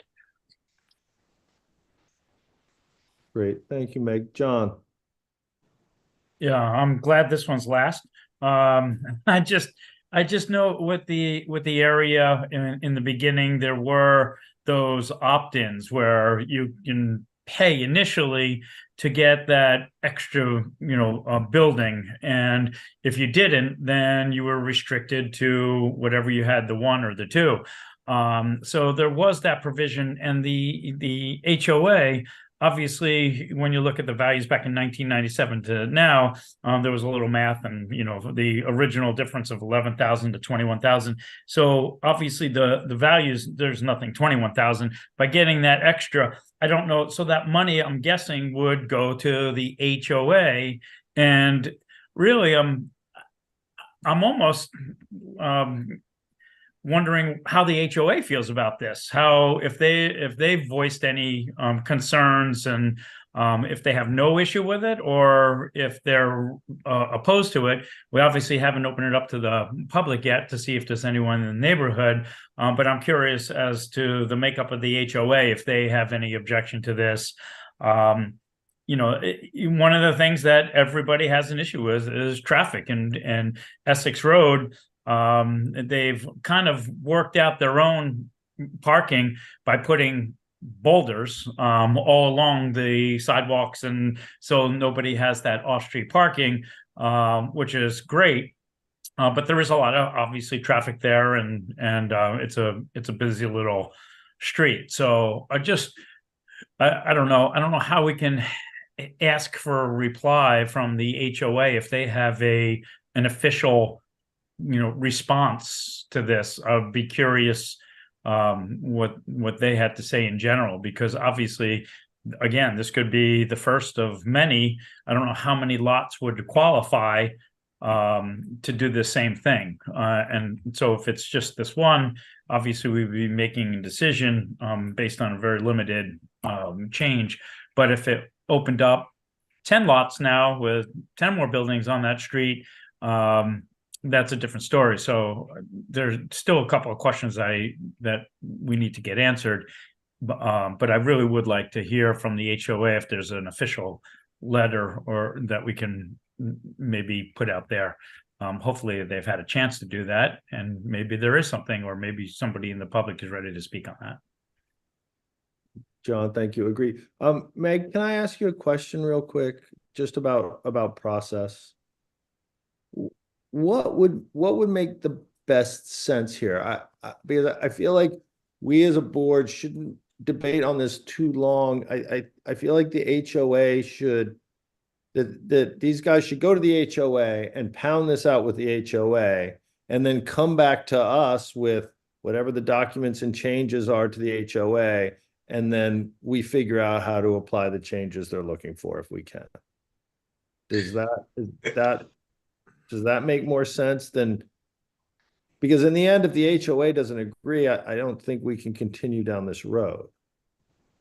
Yeah, I would agree with that. Have you all had a chance to speak with the HOA? I'm not. No. Yeah, Dan. No. All But right. I will There is a say, meeting on the 24th. We have our annual meeting on the 24th at the end of this month. So I could bring that up with us. One of the biggest concerns they have ongoing right now is the traffic there. And we just absorbed a lot. Can you hear me? Yeah, we can hear you, Dan. yeah, One of their biggest concerns was the parking, and we have that same concern. And so we just absorbed the last of the backyard there between the two buildings. And so now we have 8 or 9 parking spots there. So we have more than enough satisfied parking there. Yeah, I guess that's fair to go to the HOA. You know, I've done a lot of work for one way or another in a lot of these properties, actually been inside of most of these. So we wouldn't expand on any of the dwellings, meaning there's no additional footprint of anything. We're basically just looking to maximize what we have there. And as we're all probably well aware of, pretty much everybody has done this anyways, legal or not. And as I've built this property, I've tried to go through the legal channels to try and, maximize the potential of this property. No, listen, Dan, we 100% understand that and we welcome it. But I think that this is going to take some changing of the documentation of the HOA, and they need to be on board, and you're going to have to probably hire a lawyer to do that. And so I think that it's important to have that in place before we spend a lot of time and energy grinding away at this application to get it right. if I may, through you, Mr. Chair, or to you, Mr. Chair, I do have a highlighted sections of everything that would be affected in the original restrictions and the subsequent notations of how an applicant and developer and or future homeowner, how we would be specifically asking to revise the restrictions and how it was written in the original restrictions for the planning board to have majority vote to enact those requests, for lack of a better term, to keep it short and sweet. So in addition to going to HOA, I'd be happy to provide that for all of you to kind of read through and see exactly if that's helpful. No, that would be very helpful. If Yep. you could send that in to Billy. Yep. And then we'll get it in the next packet. But I think the starting point for you is in the HOA. Joe? Yeah, I mean, if I was going to go design something in a neighborhood like this, I would first go to the HOA and then go to the HCC. So I think they're a little early coming to us. So I'd really like to have them go get that, because otherwise this could just be a fruitless journey for them. So then, yeah, like you said, if they could provide that information that Tori just or mentioned, if we could have in the packet, that would have been fantastic. Yeah, and just to clarify the HTC part, Joe, we're not making any exterior changes through you, Mr. Chair. Right. No, I'm saying like if I was gonna go, I would always Yeah. go to the HOA first. I understand. Yep. I think that's the starting place. And then once you get that figured out, then come back and see us and we'll do our best if we can make it happen within our guidelines to help you create that tertiary dwelling. Can I make a suggestion here? I see this unraveling a little bit because this is technical. Okay. This is technical stuff. An old subdivision with funky, weird rules. Some lots get to do stuff and some lots don't. Like, this would never happen now. Like, never. Like, this is just kind of like what we just dealt with a few minutes ago in a different way. We have a neighborhood that was RC2 with all kinds of development potential, but had these weird restrictions in the subdivision original approval. That's one of the things I didn't say earlier with Julie's thing is we sort of had all this RC2 that you could build the world by right, but we had these weird restrictions in all the approvals to kind of make RC2 not really true until 30 years went by or something like that. And all of a sudden, there's all these things that can happen. I think, Megan, there has to be, they have to have a clear letter, explanation, whatever you want to call it, of exactly what these lots, the differences are, why it was done, so that they're not talking to people like sort of a conversation. It has to be like a lawyer, like Dave was saying, like somebody, they have to say, everything has to be said right, because Dan's not going to be the only one. He's not the only one, because other people have done things on these lots. I don't know every detail, obviously. We as a board want these apartments underground, not adding to ground cover, in the basements. We want this stuff. This is what we're trying to do with the tertiary in the last 10 years, 8 years. But in this place, it's so complicated because it's not like every lot's the same. So it has to be a really good way to explain this to the HOA people so they understand that you're not trying to do something other people haven't done. There has to be an easy path to clean this old regulation with the money and who put in for what and all this kind of stuff. There has to be a way to fix that. Because this would pass this board in 10 minutes if it was clean. So Yeah, I look for, if the plan through you, Mr. Chair, is to continue, for example, while you guys review the document I have is all laid out with the legal jargon and highlighted specifically for this lot, exactly what you're looking for, Nat, that you were just describing. I just want them to know all that. Like, we're in favor of this, but they have to give the green light. Sure. And all that. We're continuing this until the ducks are in a row with the HOA. And if that involves changes to the HOA that a lawyer has to do, that's what it involves. But we're not denying you, and we're not trying to tell you it isn't going to happen. We're just telling you, you need to get that house in order before you come back to us. Sure. Any questions, Dan? Yep. All right. Entertain a motion. Point of order, Mr. Chair. Hold on. Do you want to hear from the public if there's Do anyone? we have anyone? Yes. I'm sorry. Billy, do we have anyone with their hands up? No, there are no hands. There you go. There you go. Well, but that's another I have about the application is that it was noticed a bit ago and it's kind of fallen off the radar. And I think that's a concern for me as far as the public knowing or the abutters knowing that what's going on. But let's get the HOA house in order, and then we'll get to that. And can I just add one more thing? I'm sorry. This is like kind of, I feel like all the stuff we've done to fix zoning, housing, and this kind of thing comes up, and it's really frustrating. We've changed, Dave, I don't know if you were on at the time, but there was a kind of a little bit of a struggle to get CN plugged in there for this is. I mean, it was like, oh, you're taking away my RC2. Well, I don't know if taking away RC2 is bad or not, my God. But anyway, so they have our CN. That's what we wanted. Yeah. But yet they can't exercise what CN allows.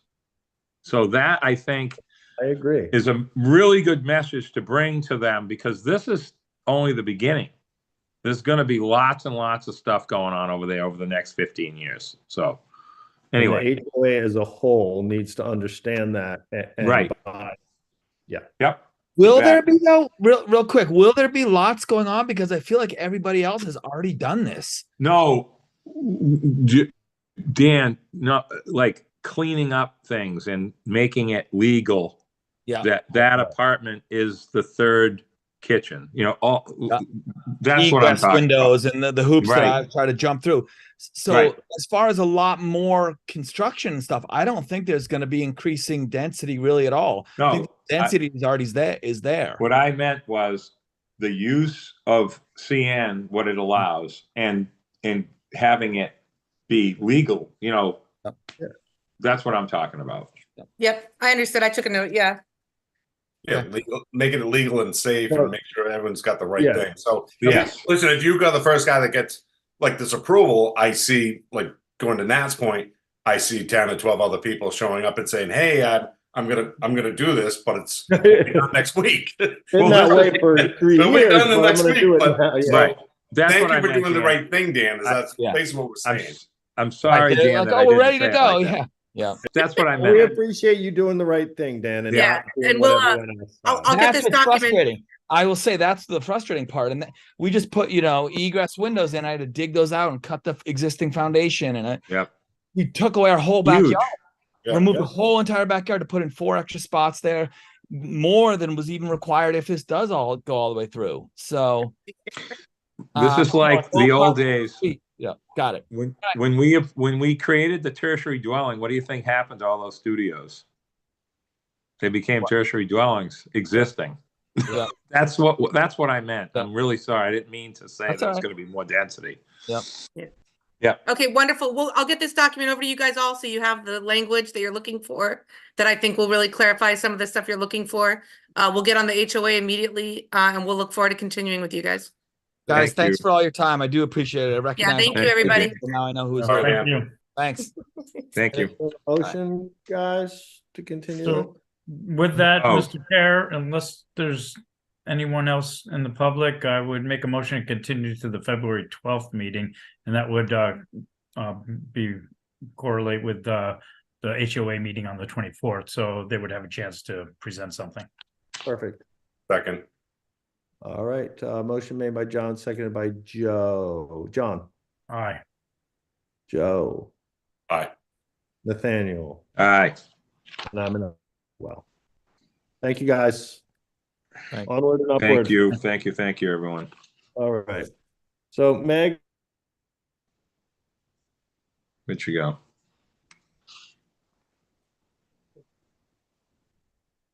Meg, you're muted. I think Dave's frozen. Oh, again? I'm Mhm. back. Oh, There he is. if I hit my head enough times, I'd be back. So I'm gonna open the hearings on all these and then continue them. Do I need to continue them by date or just continue them? Do you want to just continue all of them to the 11th just to be safe, and then we can sort out everything else on the 11th? Okay, so. Yeah. Is there any special? Right now, they have different dates, and obviously that wouldn't matter. Yeah, actually, that's a good point, John. We have a January Um, 11th, January 18th, January 25th, so I would say Yeah. it's easier to Are you continue making those. my life difficult? Yeah. Yeah, Um, let's just do it as written in the staff report. So God is an Okay, addictive. I gotta dig Yeah. that page. So we Okay. have, I'll read through. We have, these are all citizen petitions. So the planning board sponsored articles will be advertised beginning, Thursday. So if anyone in the audience is wondering, because I know that publication date is important. So the planning board articles will all be on starting the 25th, but for the purposes of the citizen petitions, we are going to move the R40 CN Evergreen Way and Airport Road, the R10 to CN 3 Cobble Court, the zoning bylaw amendment for Morelands Management, the Lug 2 to R20 25 Rugged Road, the R5 to CN 75B Old South Road, the bylaw amendment for greenhouse or greenhouse shed, the zoning bylaw amendment for middle income inclusionary housing will all go to January 11th. So we can start with that motion first. I'll make that motion. Second that.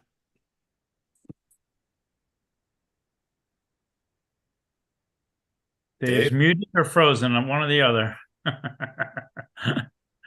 I got froze, I got booted out, I got back in. Motion made by John, seconded by Joe. Did I get that much right? Yeah. Boom. John, Aye. Joe, Aye. Nathaniel, Aye. and I'm on aye as well. Blindly, but with trust. So we have two more to get through. So we have the zoning bylaw amendment regulating the residential rental use. That will be on January 18th. A motion before I freeze, please. So move. Second. All right, made by Motion to John, seconded continue. by Yeah. To Joe. the 18th, yeah, as described by Meg. Yes. John, Aye. Joe, Aye. Nat, Aye. and I'm an aye as well. And then lastly, we have the map change from Lug 2 to R 4071 Hummock Pond Road moved to January 25th. I'll make a motion to continue to January 25th. Second. Motion made by John, seconded by Joe. John, Aye. Joe, Aye. Nat, Aye. and I'm an aye as well. And that's it. We could try to go a couple more hours, guys. Nat looks like he's up for it. Wow. See you on the 11th. I may not be here the 11th, you guys. I'm not 100% sure. I might be on for like 45 minutes. Depends on things like Wi-Fi in the car, on the boat, before the boat. We'll see. Can't be any worse than my Wi-Fi tonight. I know, I'd be better than you. You've been pretty bad tonight, Dave, I gotta say. I gotta go out and rearrange my setup, obviously. You got rabbit ears of generator? What are we doing? Basically, supposed to come and hook up real internet for me any minute now, so hopefully it happens. All right. All right. Thank you, A everyone. motion to have a good night. You made it. Motion to adjourn. Second. Made by John, seconded by Nat. John, Aye. Nat, Aye. Joe, Aye. and I'm an aye as well. Thank you, guys. Thank you for being patient with my internet issues, and we'll see Thank you you. On the 11th. Day. Yeah. Thank Yep. you all. Take care, guys. Good night. Tie down loose things. I hear it's windy up there.